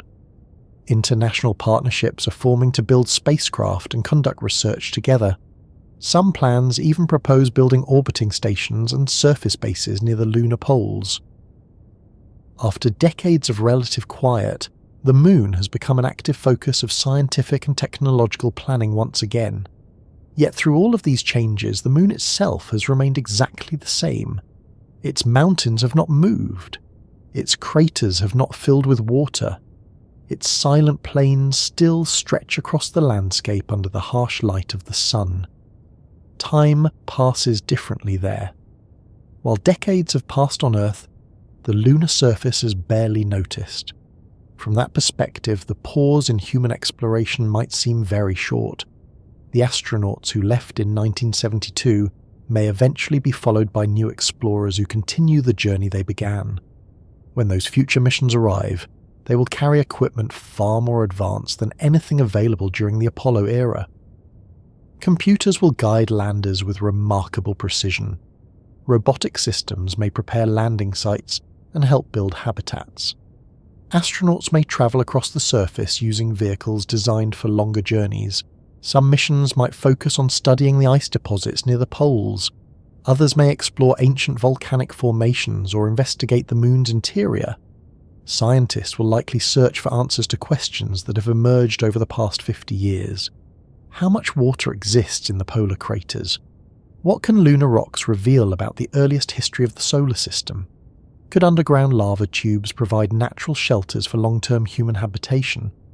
And perhaps most importantly, how can the moon help humanity learn to live beyond Earth? In many ways, the next generation of lunar missions will represent something different from the first ones. The Apollo astronauts visited the moon briefly. proving that humans could travel there and return safely. Future explorers may stay longer. They may build structures. They may begin developing systems that allow people to work and live on another world for extended periods. If that happens, the moon could become a gateway, a place where humanity learns how to operate far from Earth before travelling to even more distant destinations. Mars, asteroids, and other worlds may one day follow, but every long journey begins with a nearby step. The moon is that step.